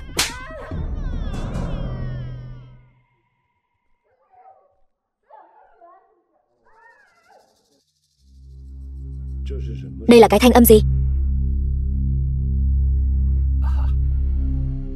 Đây có lẽ là hạ nhân đang bắt chuột. Đi thôi, phía trước là chính sảnh, chúng ta uống rượu đi. Biệt viện xảy ra chuyện rồi. Đi, đi xem. Mong rằng ngàn vạn lần đừng làm mất mặt của ta. Diệp Mộc Tâm, con đang làm gì? Dạ chào phụ thân. Ta hỏi con đang làm gì? Đòi nợ. Đứng lên cho ta. Cút về phòng của con. Chậm đã. Bản vương ngược lại muốn nghe xem nợ của Diệp đại tiểu thư là như thế nào mà bị thiếu. Vậy con nói xem. Đòi nợ. Đòi nợ ai? Chẳng lẽ Vương Mama thiếu nợ con sao? Không sai. Con. Cho dù Vương Mama thiếu nợ con, nhưng con nhìn xem, con bây giờ, cái dạng này, thành cái thể thống gì? Con quả thực làm ô uế mắt của Lăng Vương điện hạ. Bản vương ngược lại cảm thấy Diệp đại tiểu thư là một người chân thật, tiêu sái chi nhân. Bản vương rất tán thưởng. Phụ thân, nữ nhi ngay cả cơm cũng không có ăn. Thể thống và mặt mũi có được ích lợi gì? Thể thống và mặt mũi có thể cho con ăn no bụng sao? Lăng Vương điện hạ, lão gia, đây đều là lỗi của thiếp thân. Là thiếp thân vô năng, không có quản tốt Tâm Nhi cùng đám hạ nhân này. Cho dù Vương Mama sai rồi, con cũng không nên tỏ cái đức hạnh này ở trong viện này khi dễ hạ nhân. Con còn có bộ dáng đích trưởng nữ sao? Ăn cũng không có bộ dáng đích trưởng nữ. Con ở cũng không có bộ dáng đích trưởng nữ. Tiêu xài lại càng không có bộ dáng đích trưởng nữ. Làm thế nào có thể dưỡng thành bộ dáng đích trưởng nữ chứ? Ta có mẹ sinh, không có cha dạy. Con chỉ có thể là cái dạng này. Quế nương, đem hộp thức ăn sách lên đây, để cho Lăng Vương điện hạ của chúng ta cùng phụ thân đại nhân nhìn xem thức ăn của đích nữ Diệp phủ ta là cái dạng gì.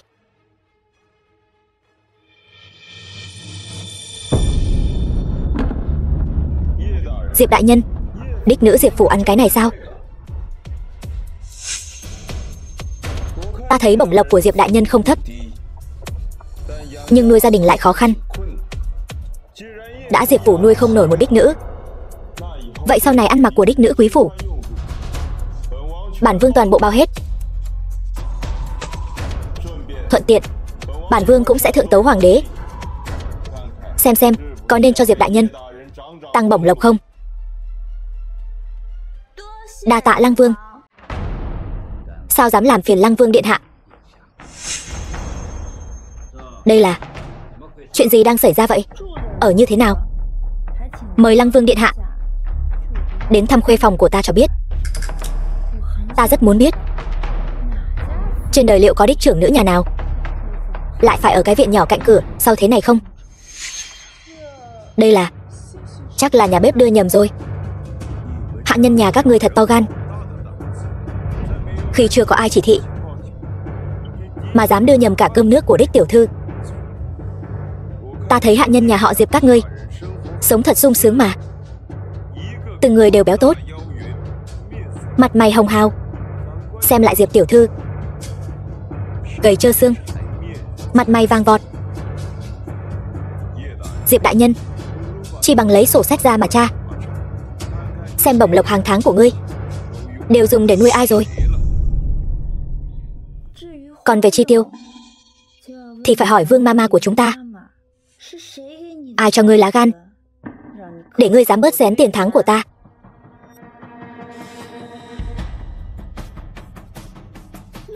Lão nô oan uổng quá. Lão nô chưa từng bớt xén tiền tháng của đại tiểu thư. Đi, mang sổ sách đến đây. Đây, mau đi đi. Dạ.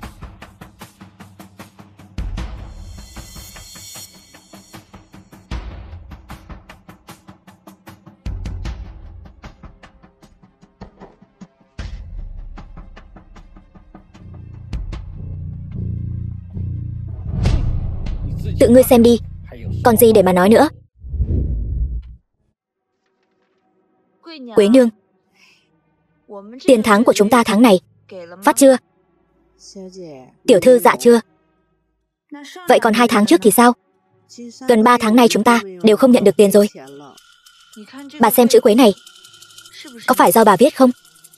Không phải. Vương Mama, tiền tháng của ta đâu? Đã phát cho Quế nương rồi. To gan, trước mặt bản vương mà còn dám nói dối. Diệp đại nhân, ngươi đường đường là thiếu khanh đại lý tự, mấy trò vặt vãnh này chắc là ngươi nhìn ra chứ? Tiền thắng của tất cả mọi người đều phải ký tên điểm chỉ có của Quế nương bên trên chỉ viết mỗi chữ Quế. Ngươi mang giấy bút đến đây. film was translated Dạ. and narrated by M Media.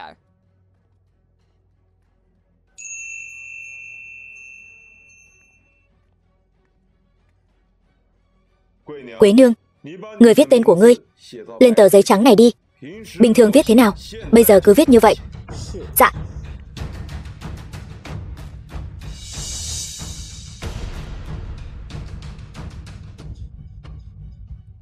Diệp đại nhân, người xem.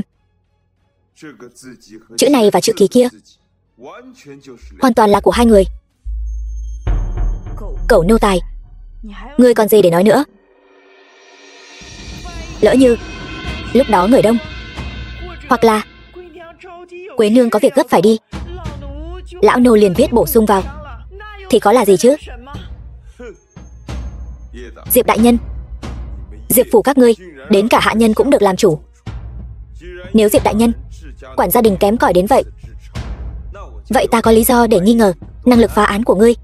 Ta sẽ bẩm báo hoàng đế, xem xét lại chức vụ của ngươi, có nên đổi người khác hay không. Lăng Vương tuyệt đối không thể. Đây chỉ là một tai nạn thôi. Lão phu ngày thường bận rộn công việc, không rảnh lo chuyện trong phủ. Vậy ý của ngươi là Diệp gia các ngươi không có một vị phu nhân hiền lương nào? Lão gia minh giám, ta bị oan uổng mà. Nếu ta biết bọn chúng đối xử với Tâm Nhi như vậy, ta nhất định sẽ đem chúng bán hết đi. Phải xem nô tỳ có chăm chỉ làm việc hay không, có lấy những thứ không thuộc về mình hay không. Chỉ cần kiểm tra phòng của mộ ta là được. Vương Mama, hôm nay ta phải nói cho người biết, lấy của ta thì phải trả lại.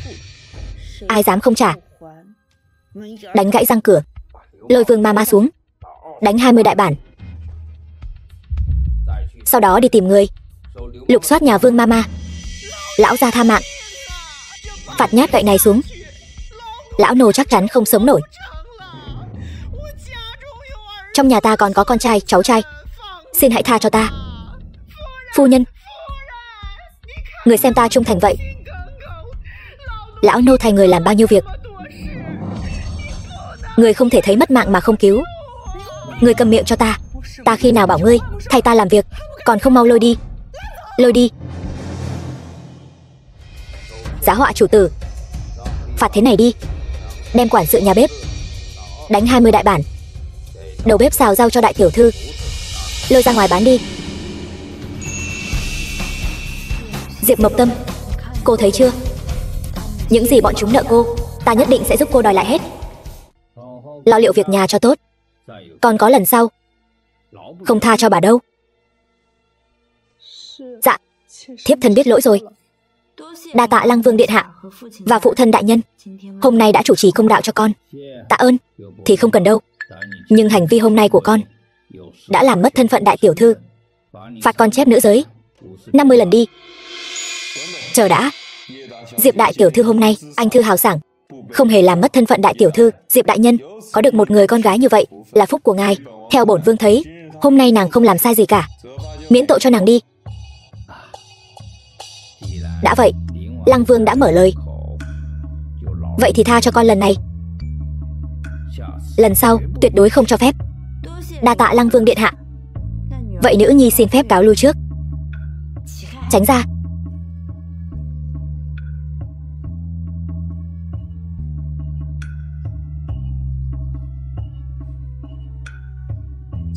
Hôm nay Diệp phủ có rất nhiều việc. Rượu chúng ta hôm khác lại uống. Điện hạ đi thong thả. Tiểu thư, tốt quá rồi, chúng ta cuối cùng cũng ngóc đầu lên được rồi. Quế nương, sau này bà cứ an tâm dưỡng lão, ta sẽ dẫn bà sống những ngày tốt đẹp, dưỡng lão cho bà.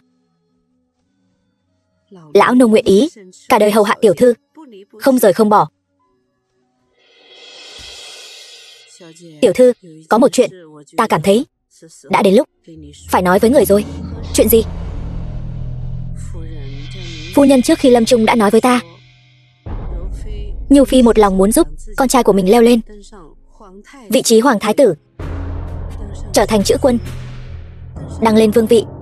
Ta biết chuyện này, nhưng có liên quan gì đến ta?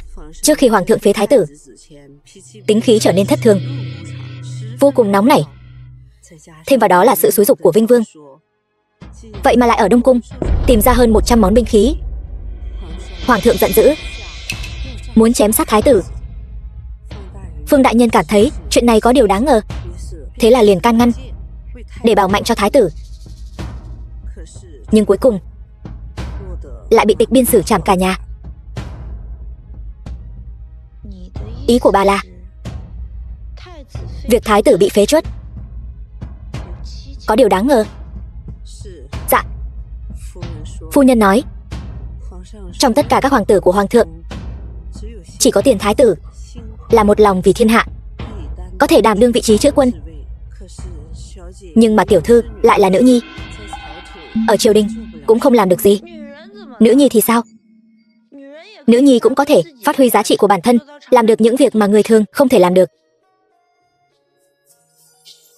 Phu nhân hy vọng người có thể tìm được manh mối Tiền thái tử không hề mưu phản. Như vậy, hoàng thượng sẽ triệu hồi Tiền thái tử hồi cung, oan khuất của Phương đại nhân cũng sẽ được rửa sạch. Quế nương, chuyện quan trọng như vậy, sao bây giờ bà mới nói? Tiểu thư, chẳng phải người đã bị che mắt rồi sao? Nhưng bây giờ tiểu thư đã khác rồi. Bây giờ lão nô cho rằng tiểu thư bây giờ hoàn toàn có thể đảm đương trọng trách này. Yên tâm đi, giao cho ta. Tiểu thư ta kiếp trước chính là siêu cấp đặc công, điều tra loại chuyện này còn không phải là chuyện nhỏ. Tâm Nhi, ngủ chưa? Vẫn chưa, phụ thân. Mời vào.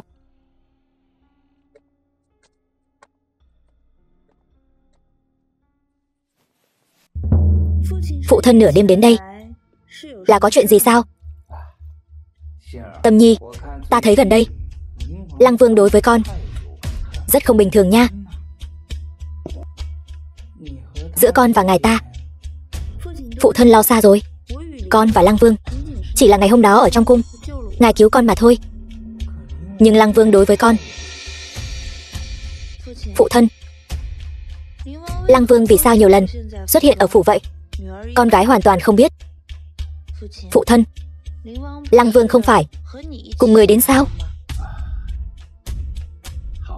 Được rồi, con nghỉ ngơi sớm đi.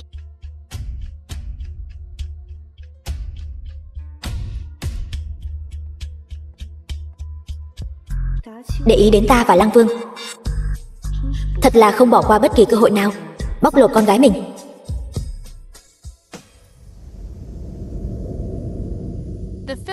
Từ nay về sau, trong cái viện này, chuyện lớn nhỏ đều do Quế nương quản lý. Lời của Quế nương giống như mệnh lệnh của ta, nếu như cãi lời lập tức phạt. Đã nghe rõ chưa? Đã nghe rõ rồi.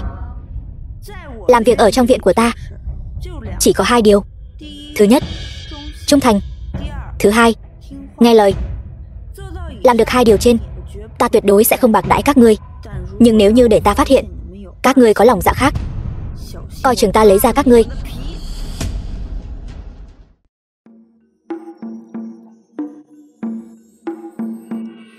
Quế nương, ta lát nữa muốn ra ngoài xem thử có thể làm nghề gì để kiếm sống. Bà ở nhà đợi ta, có chuyện gì đợi ta trở về rồi nói. Tiểu thư, người cẩn thận đó.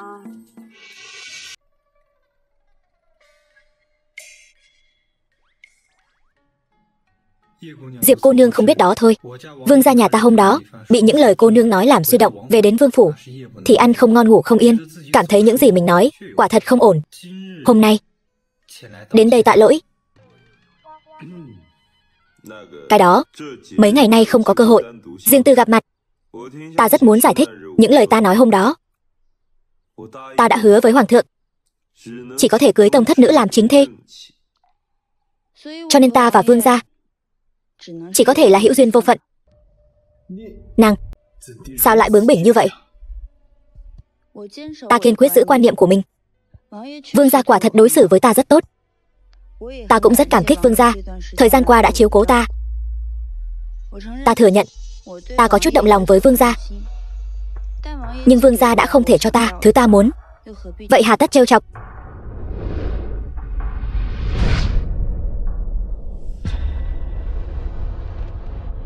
Lăng Vương, giúp ta. Tiền thái tử. Đeo mặt nạ.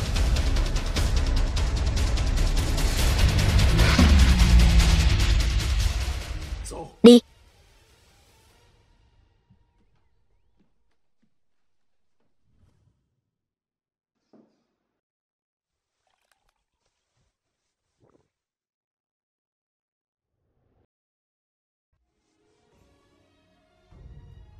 Lại đây, uống viên thuốc này đi. Thân thể ngươi quá yếu, cần phải điều dưỡng cho tốt. Ngươi là ai? Tại sao đối tốt với ta như vậy?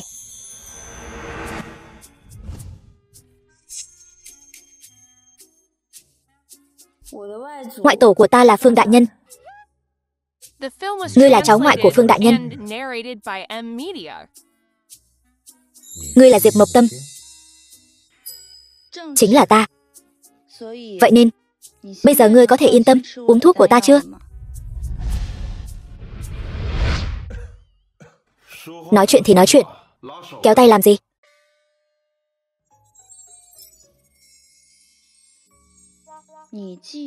Ngươi đã bị biến làm thứ dân, tại sao vẫn còn người truy sát ngươi? Người không còn luôn đáng tin hơn người sống. Dù sao cũng đã là thứ dân rồi, chi bằng khiến hắn biến mất luôn.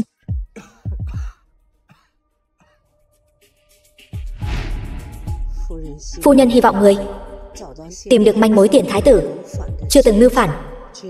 Như vậy, hoàng thượng sẽ triệu hồi Tiền thái tử. Oan khuất của Phương đại nhân cũng sẽ được rửa sạch. Hắn mà không còn, vậy ta làm sao hoàn thành di nguyện của mẫu thân? Ngươi cam tâm bị người ta vu oan, trở thành thứ dân, sống những ngày lo lắng sao? Ta bây giờ đi lại khó khăn, dù muốn hồi chiều cũng lực bất tòng tâm. Dù có đại thần tin ta, cũng không muốn vì ta mà mạo hiểm. Nếu ta nói ta nguyện ý thì sao? Ngươi nguyện ý, nhưng chuyện này mạo hiểm lắm. Phương đại nhân đã vì ta mà bị diệt môn. Ngươi nếu lại xảy ra chuyện, ta sợ là xuống dưới địa ngục cũng không còn mặt mũi nào đối diện với Phương đại nhân. Diệp Mộc Tâm, nàng từ chối ta, lại nguyện vì thái tử làm chuyện mạo hiểm như vậy. Lẽ nào nàng muốn gả cho hắn? Ta không làm việc cho ngươi không công.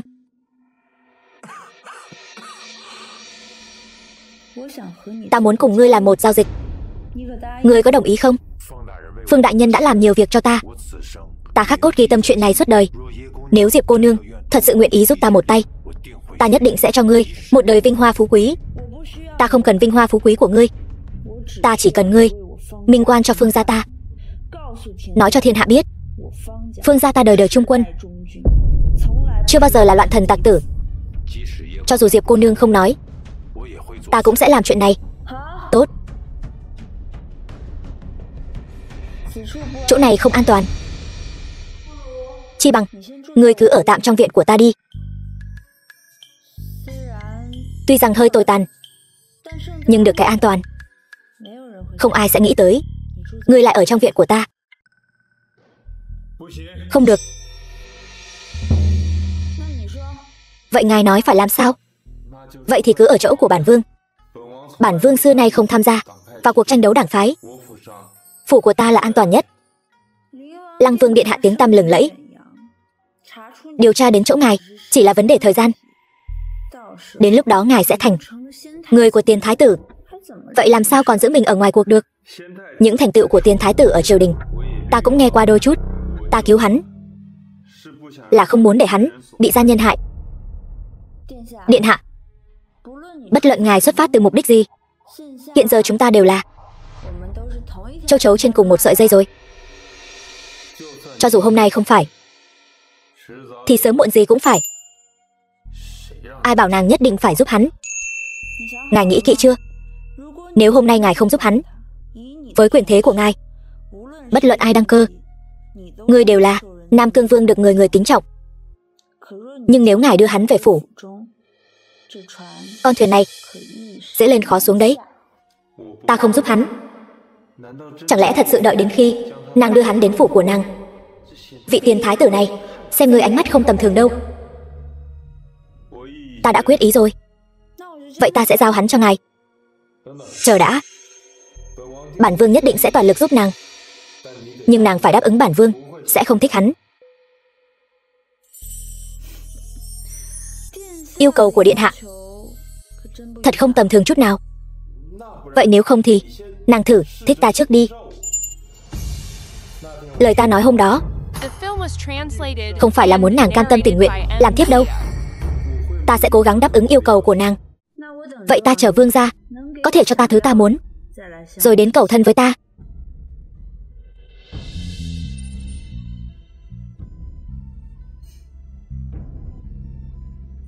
Đi nha. Tạ Lăng Vương nguyện ý giúp tại hạ.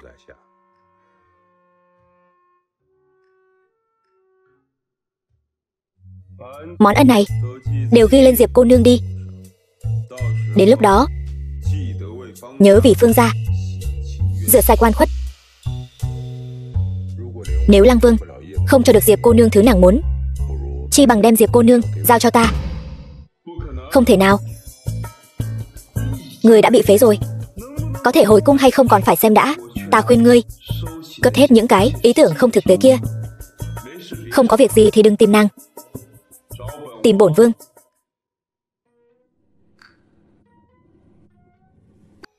Diệp đại tiểu thư an khang. Tiểu nhân là nô tài bên cạnh Thái hậu nương nương. Thái hậu nương nương hạ chỉ để người hôm nay nhập cung hầu hạ. Dạ công công. Thái hậu nương nương chỉ triệu kiến một mình nàng ta thôi sao? Không nói là triệu kiến cả thi nhi của chúng ta sao? Đúng vậy. Thái hậu nương nương chỉ nói là muốn gặp tỷ tỷ thôi sao? Đúng vậy. Thái hậu nương nương chỉ nói là triệu kiến Diệp đại tiểu thư. Những người còn lại không nói là muốn gặp. Sao có thể như vậy? Có phải là ngài nghe nhầm rồi không? Ta ở bên cạnh Thái hậu nương nương hầu hạ nhiều năm. Ý chỉ của Thái hậu nương nương ta chưa từng có sơ sót. Mong phu nhân cẩn ngôn. Không, ta không có ý đó. Đại tiểu thư, ý chỉ của Thái hậu tiểu nhân đã mang đến. Mong đại tiểu thư trước buổi tối hôm nay đến thỉnh an Thái hậu nương nương.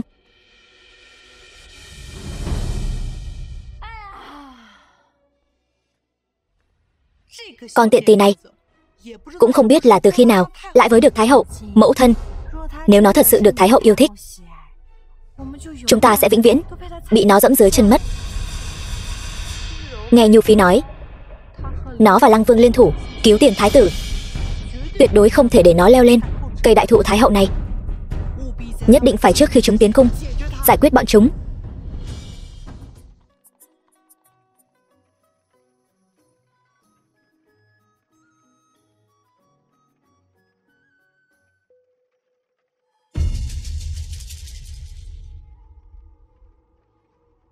Người đánh xe vì sao lại đi đường này?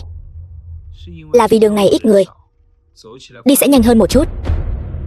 Nhưng con đường này căn bản không phải là đường đi đến cung. Dừng xe lại cho ta.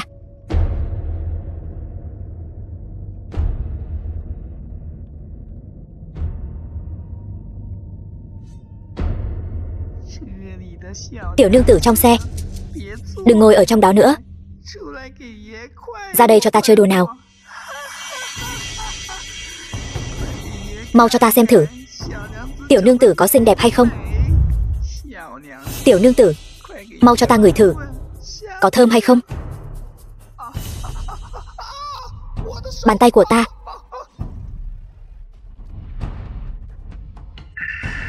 Chẳng phải nói trong xe là một tiểu thư khuê các sao?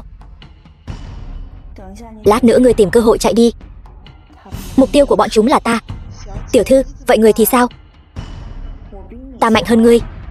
Sẽ không có chuyện gì đâu. Ngươi mà mất mạng ở đây thì quá thiệt thòi. Tiểu thư, đại ân đại đức của ngươi ta vĩnh viễn khó quên. Mau đi đi.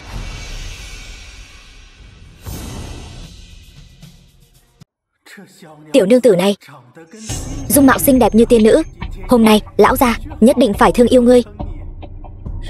Là ai sai khiến các ngươi đến? Dung mạo xinh đẹp như vậy đâu cần bị ai sai khiến. Vừa nhìn thấy tiểu nương tử chúng ta đã không đi nổi rồi. Nhanh lên, đừng nói nhảm với cô ta. Phải làm thịt cô ta trước, sau đó cho diệt cô ta, như vậy mới lấy được tiền. Hại trước diệt sau. Diệp Thi Nhi, ngươi và mẹ ngươi hận ta, sợ ta đến vậy sao? Thân thể bây giờ quá yếu rồi. Nếu là ta của trước đây, đám người này căn bản không phải đối thủ. Nhưng bây giờ phải làm sao đây?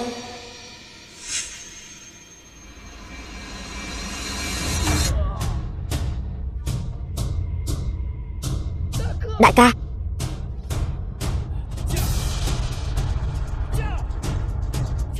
đồ đàn bà thối tha, ngươi dám diệt đại ca của bọn ta? Cẩn thận.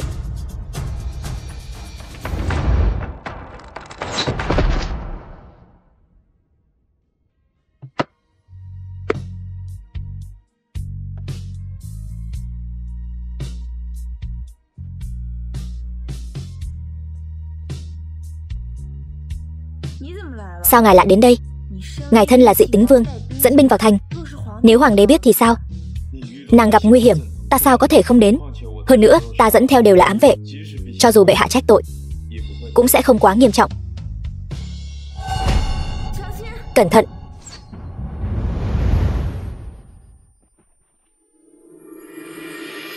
Mộc Tâm,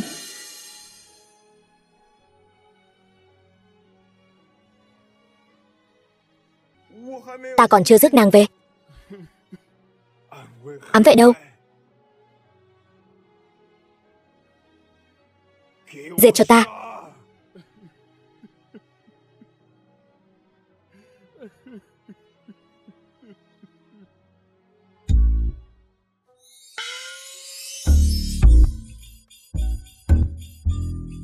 Không ngờ tới chứ gì.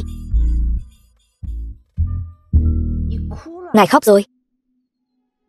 Ta chỉ là muốn đánh lạc hướng bọn chúng thôi. Ngài đừng khóc.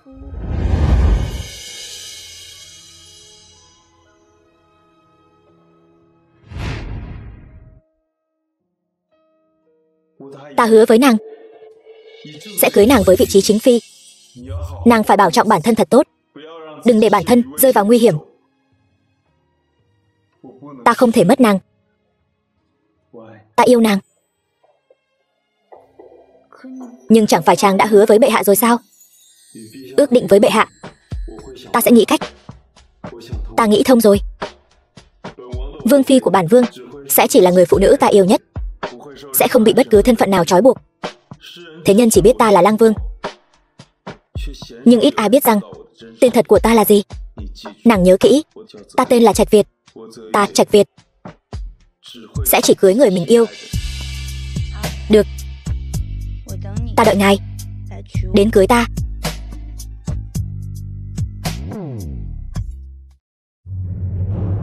Chờ đã. The film was translated and narrated by M Media. Nói là ai phái ngươi đến? Ta không thể nói. Ta không thể phá vỡ quy tắc. Vậy để ta nói. Ngươi gật đầu. Như vậy coi như không phải ngươi nói. Ta còn có thể thả ngươi. Ngươi thấy sao? Là phu nhân của Diệp Phủ sao?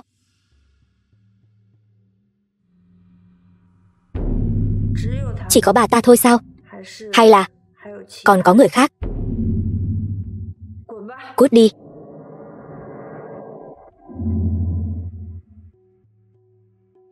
Thả hắn đi. Là để hắn báo tin sao? Đương nhiên. Ta chính là thích nhìn bọn họ không vừa mắt ta, lại không làm gì được ta, bộ dạng tức muốn hộc máu. Ta sẽ đưa nàng hồi cung. Chuyện hậu cung ta không thể với tới. Nàng phải chú ý an toàn. Hôm nay may mắn có ngài. Cũng cảm ơn ngài từ trước đến giờ phái người đến bảo vệ an nguy của ta.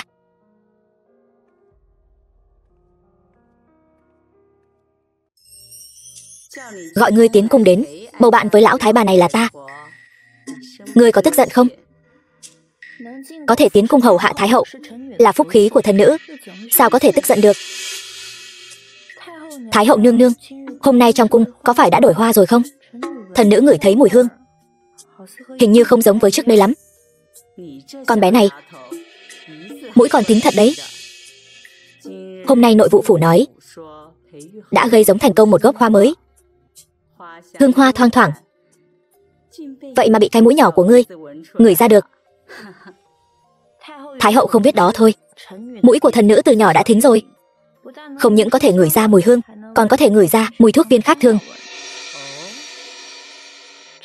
Thần nữ hồi nhỏ đã từng gặp một vị thần y, dạy cho thần nữ một ít y thuật và thuốc viên. Vì vậy, thần nữ đối với những thứ này cũng hơi có kiến thức. Xem ra ai ra còn chiêu được một tiểu thần y vào cung nha. Thái hậu quen lấy thần nữ ra làm trò cười, chỉ là hơi hiểu một chút thôi. Lát nữa hoàng đế đến thỉnh an. Hoàng đế thấy ai ra yêu thích ngươi như vậy, muốn gặp ngươi. Cuối cùng cũng đợi được vị Phật lớn này rồi. Dạ. Hoàng thượng giá đáo.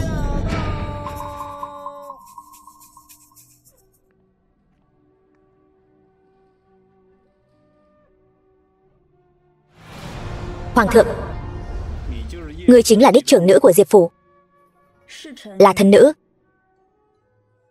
Thái hậu rất thích ngươi, hầu hạ cho tốt, trẫm sẽ trọng thưởng. Bệ hạ, thần nữ mạo muội hỏi bệ hạ có phải đang dùng đan dược gì đó không? Trẫm mỗi ngày đều đang dùng đan dược, có vấn đề gì sao? Cứ nói, đừng ngại. Thần nữ ngửi thấy trên người bệ hạ tỏa ra mùi đan dược, hình như không tầm thường. Nếu bệ hạ bằng lòng, có thể cho thần nữ bắt mạch cho bệ hạ được không? Ngươi hiểu y thuật, nàng có kiến thức riêng, để nàng xem cũng không sao.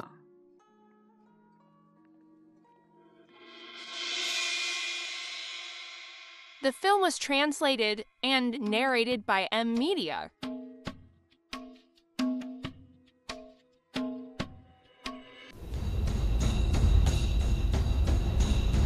Bẩm bệ hạ, mạch tượng của bệ hạ rối loạn, khí huyết ứ tắc.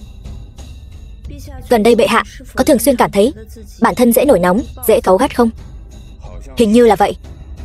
Gần đây trẫm hình như càng ngày càng không kiểm soát được tính khí của mình rồi.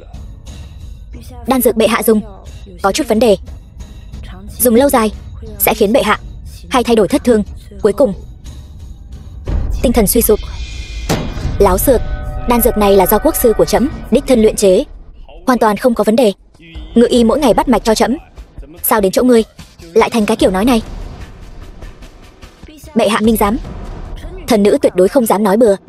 Nếu bệ hạ không tin, có thể sai người mang đan dược ra khỏi cung, kiểm nghiệm 1-2 sẽ biết. Hoàng nhi,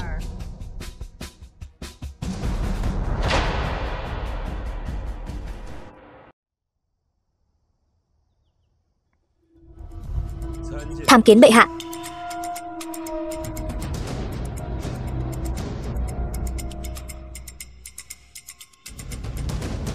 Con mang viên đan dược này ra ngoài, tìm người kiểm nghiệm giúp trẫm xem bên trong có những gì. Đây chẳng phải là đan dược mà bệ hạ dùng mỗi ngày sao? Nha đầu Diệp phủ nói đan dược này có vấn đề, trẫm ngược lại muốn xem rốt cuộc có vấn đề gì. Dạ. Diệp Mộc Tâm, động tác của nàng thật nhanh. Ngày đầu tiên, bệ hạ, đan dược này dùng lâu dài sẽ khiến người ta dễ cáu gắt, tính tình thất thường, cuối cùng tinh thần bất ổn, biến thành một cái gì? Biến thành một kẻ điên. Gan lớn thật, lại dám mưu hại trẫm đến nước này rồi. Chuyện này trước hết không được làm lớn chuyện. Trẫm ngược lại muốn xem rốt cuộc là ai muốn đẩy trẫm vào chỗ mất mạng. Lăng Vương, còn giúp trẫm điều tra những người bên cạnh. Dạ. Nhưng thần có một chuyện, không biết có nên nói hay không. Cứ nói đừng ngại. Thái tử tiền nhiệm, trước khi bị phế truất, bệ hạ luôn đối với người rất hài lòng về mọi mặt. Nhưng từ khi bệ hạ dùng đan dược này, lại tìm thấy nhiều binh khí và áo giáp đến vậy. Trong phủ của một thái tử vốn tính khí ôn hòa. Tiếp tục, nếu muốn mưu nghịch, cũng sẽ không ngốc đến mức đặt vũ khí và áo giáp ở trong cung. Đây dường như có một loại mang ý chờ người ta đến bắt. Liên hệ lại với viên thuốc hôm nay. Chuyện này e rằng còn có điều kỳ lạ khác. Truyền ý chỉ của trẫm, Triệu Tiền thái tử hồi cung và đám đạo sĩ kia bắt hết lại cho trẫm. Nhất định phải tra hỏi ra rốt cuộc là do ai sai khiến.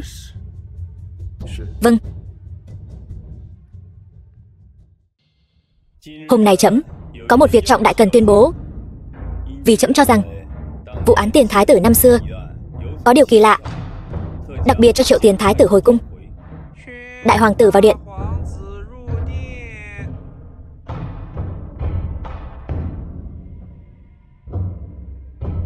Thảo dân tham kiến bệ hạ. Mau đứng dậy. Này, đã khôi phục cho con thân phận hoàng gia của đại hoàng tử.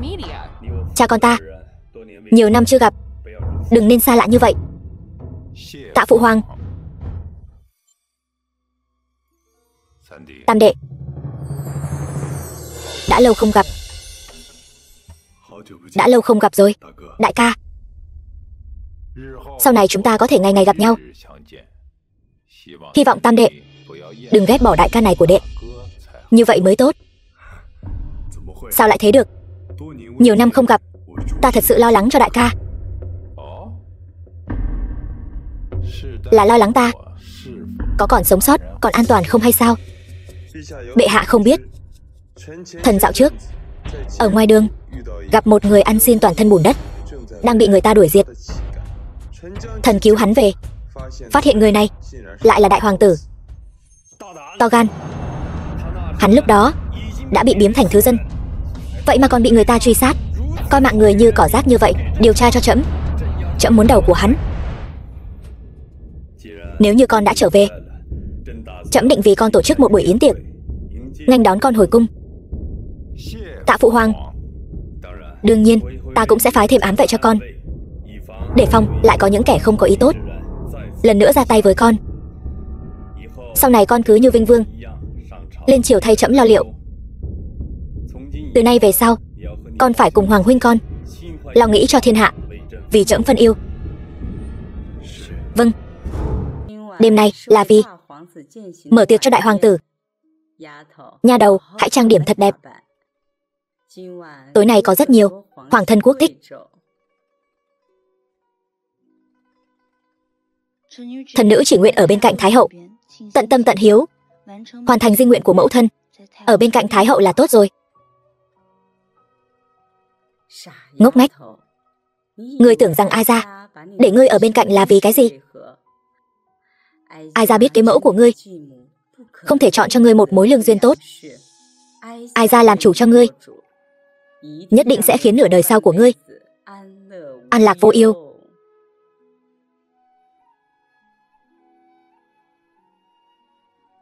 The film was translated and narrated by M Media.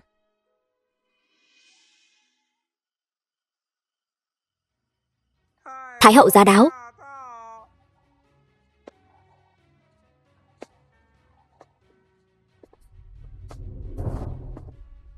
Tham kiến Thái hậu.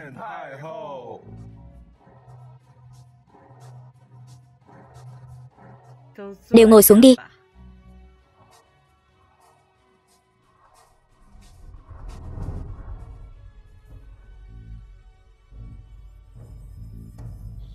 Diệp Mộc Tâm lại thật sự trèo lên được cành cao Thái hậu này.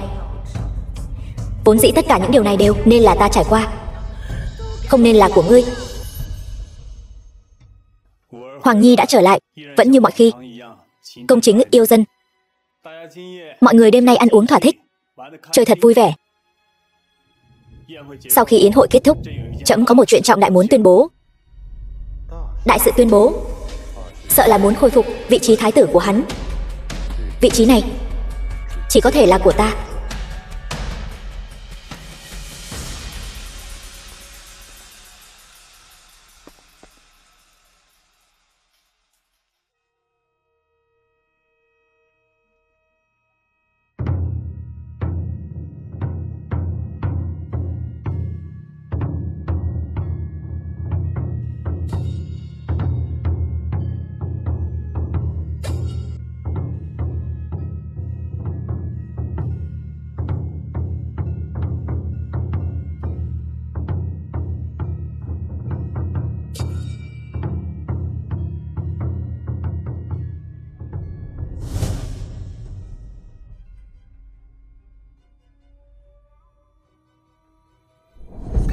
Cẩu hoàng đế mất mạng đi.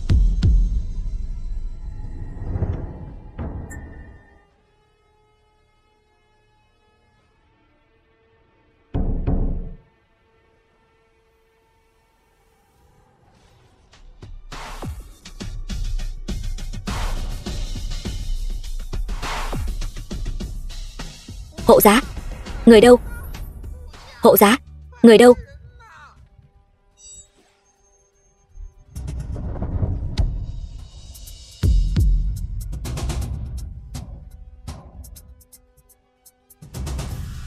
Bệ hạ, những người này đều là tử sĩ, nhất định phải giữ lại người sống. Ngự lâm quân, người đâu? Bắt sống, nếu không trẫm muốn đầu của các ngươi.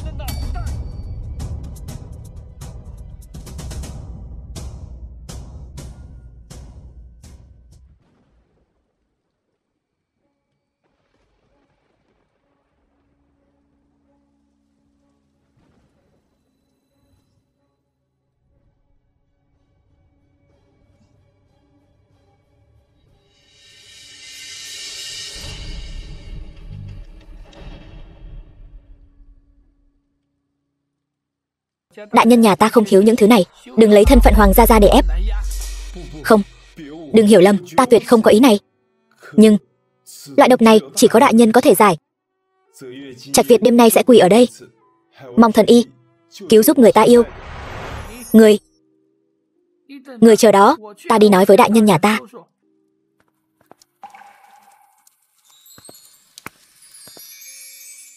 Thần y, bây giờ người trong hoàng thất lại có người tình thâm nghĩa trọng như vậy. Người thân là Dị Tính Vương, lại nguyện vì một nữ tử mà quỳ xuống cầu y. Tấm lòng này trời đất chứng giám. Vì nàng, cái gì ta cũng nguyện ý làm. Mong thần y đại phát từ bi, cứu nàng ấy đi. Đi thôi, ta theo người đi xem. Đa tạ thần y. Mời bên này.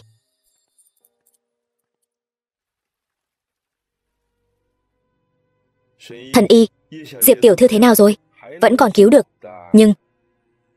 Nhưng cái gì? Cần máu đầu tim của người có chí thuần chí cương. Tại đây, Lăng Vương người thích hợp nhất. Chỉ cần có thể cứu nàng, bảo ta làm gì cũng được.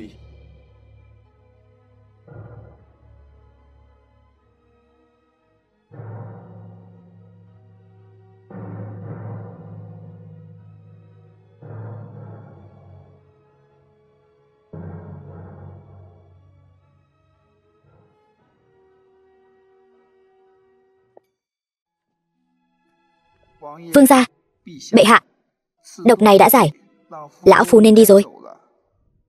Chúc vương gia và vị cô nương này. Bạch đầu giai lão. Bạch đầu giai lão sao? Đúng vậy. Để ta đến giải độc cho người. Ngài ta đã quỳ xuống cầu xin ta. Người đâu? Mau đưa thần y hồi phủ cẩn thận. Bệ hạ, đêm nay con vốn có một việc muốn nói. Miệng của đạo sĩ đã cạy ra được rồi. Bọn chúng quả thật là bị người khác sai khiến, mới luyện chế những đan dược kia cho bệ hạ. Bao gồm cả người mỗi ngày bắt mạch cho bệ hạ cũng bị mua chuộc. dẫn đến việc bệ hạ tính tình nóng nảy, lại sai người khiêu khích đại hoàng tử và mối quan hệ giữa bệ hạ, từ đó thiết kế hãm hại đại hoàng tử, để cho bệ hạ phế truất ngôi vị thái tử của đại hoàng tử. Là Nhu Phi và Vinh Vương sao? Chính là họ. Chuyện đêm nay e rằng cũng là do bọn chúng gây ra. Ngự Lâm quân bẩm báo: Tuyên, bệ hạ, đêm nay là một đám tử sĩ, chỉ có một người sống sót, chính là vũ nữ kia. Theo lời khai của vũ nữ kia, bọn chúng là tử sĩ tuân mệnh Nhu Phi nương nương, Vinh Vương điện hạ, Diệp Thi Nhi cùng mẫu thân của cô ta. Nha hoàn Diệp phủ trình chứng vật vào điện. Ta là nha hoàn bên cạnh Diệp đại tiểu thư. Đây là tờ giấy ta lấy được trong phòng của thiếp thất Diệp gia, vẫn chưa đốt hết. Tiểu thư, ta nhất định sẽ giúp người lật đổ đàn bà độc ác này.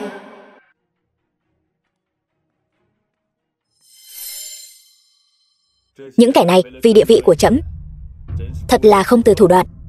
Tuyên, lập tức khôi phục vị trí thái tử cho đại hoàng tử, phong Diệp Mộc Tâm làm đức thiện quận chúa, lập tức đem Nhu Phi, Vinh Vương, Diệp Thi Nhi và mẫu thân của cô ta nhốt vào ngục lớn. Ta muốn gặp bệ hạ. Ta là phi tần của bệ hạ. Các người sao có thể đối xử với ta như vậy? Con trai ta là hoàng đế tương lai, ta là thái hậu tương lai. Các ngươi không thể đối xử với ta như vậy. Mẫu phi, phụ hoàng đâu? Nghe chúng ta giải thích. Nhất định là vì Diệp Mộc Tâm, con người này. Tại sao còn chưa mất mạng? Buông ta ra, bệ hạ sẽ không gặp các người đâu. Bắt đi, người buông ta ra. Phụ hoàng, lão gia, cứu ta. Lão gia, ta biết bà sẽ trộm tiền trong phủ, nhưng ta không ngờ bà lại nuôi dưỡng tử sĩ, đi mưu sát hoàng đế. Đây là một tờ thôi vợ. Từ nay về sau, bà và ta không còn liên quan gì nữa. Lão gia, cứu ta. Lão gia, ông thật nhẫn tâm. Lão gia.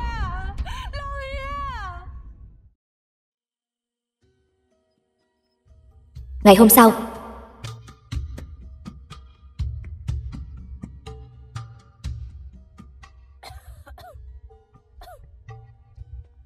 quận chúa, người cuối cùng cũng tỉnh rồi.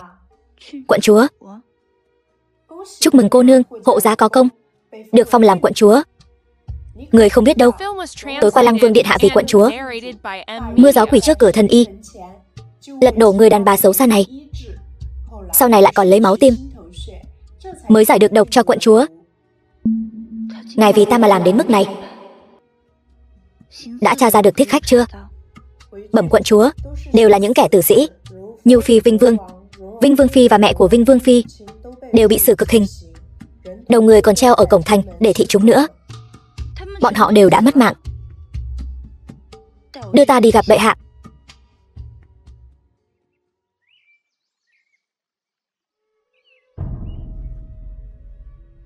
Tạ bệ hạ ban thưởng. Người hộ giá có công, đều là đáng được. Bình thân đi. Tạ bệ hạ. Bệ hạ, thần nữ còn có một việc. Hiện tại sự việc đã được điều tra rõ ràng, còn mong hoàng thượng chiếu cáo thiên hạ, trả lại sự trong sạch cho Phương gia ta. Đây cũng là tâm nguyện của Nhi thần. Chuẩn tấu. Nhi thần còn có một việc. Nhi thần hy vọng cưới Diệp Mộc Tâm làm vợ. Không được, ta còn chưa nói gì mà. Tiểu tử ngươi gấp cái gì? Bệ hạ, Trạch Việt con cầu bệ hạ ban hôn cho con và Diệp Mộc Tâm. Lăng Vương, ngươi tranh người với ta, ta cứu ngươi. Ngươi còn tranh thê tử với ta, nào có đạo lý như vậy?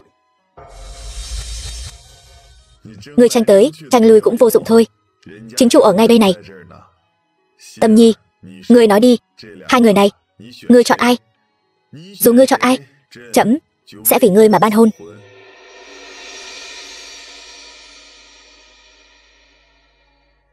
Ta không chọn ai cả. Vì sao? Ta vốn dĩ đã hướng tới tự do. Chán ghét chuyện ba thê bốn thiếp. Ta chỉ muốn một người phu quân có thể cùng ta, cùng nhau rong ruổi khắp thiên hạ, đi khắp những nơi tươi đẹp, ngắm nhìn núi sông vạn dặm. Trong mắt, trong tim đều chỉ có một mình ta. Nhưng hai vị thân là người trong hoàng thất, gông xiềng rất nhiều, thực không phải là ý hay. Ta chỉ là một dị tính vương, không có khả năng kế thừa hoàng vị. Nếu nàng hướng tới tự do, ta liền cùng nàng rong ruổi phương xa. Nếu nàng mệt mỏi, ta liền mang nàng đến Nam Cương, ngắm nhìn phong tình dị vực, tuyệt không trói buộc nàng nửa phần.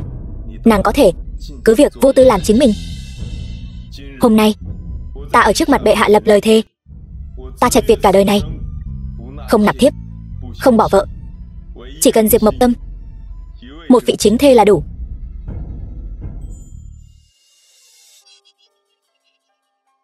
Tốt. Vậy ta liền tin ngài một lần. Nếu ngài phụ ta, ta cả đời này tuyệt không tha thứ.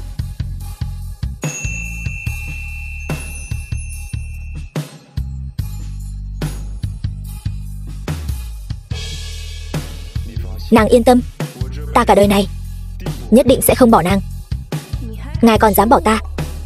Muốn bỏ thì cũng chỉ có ta bỏ ngài.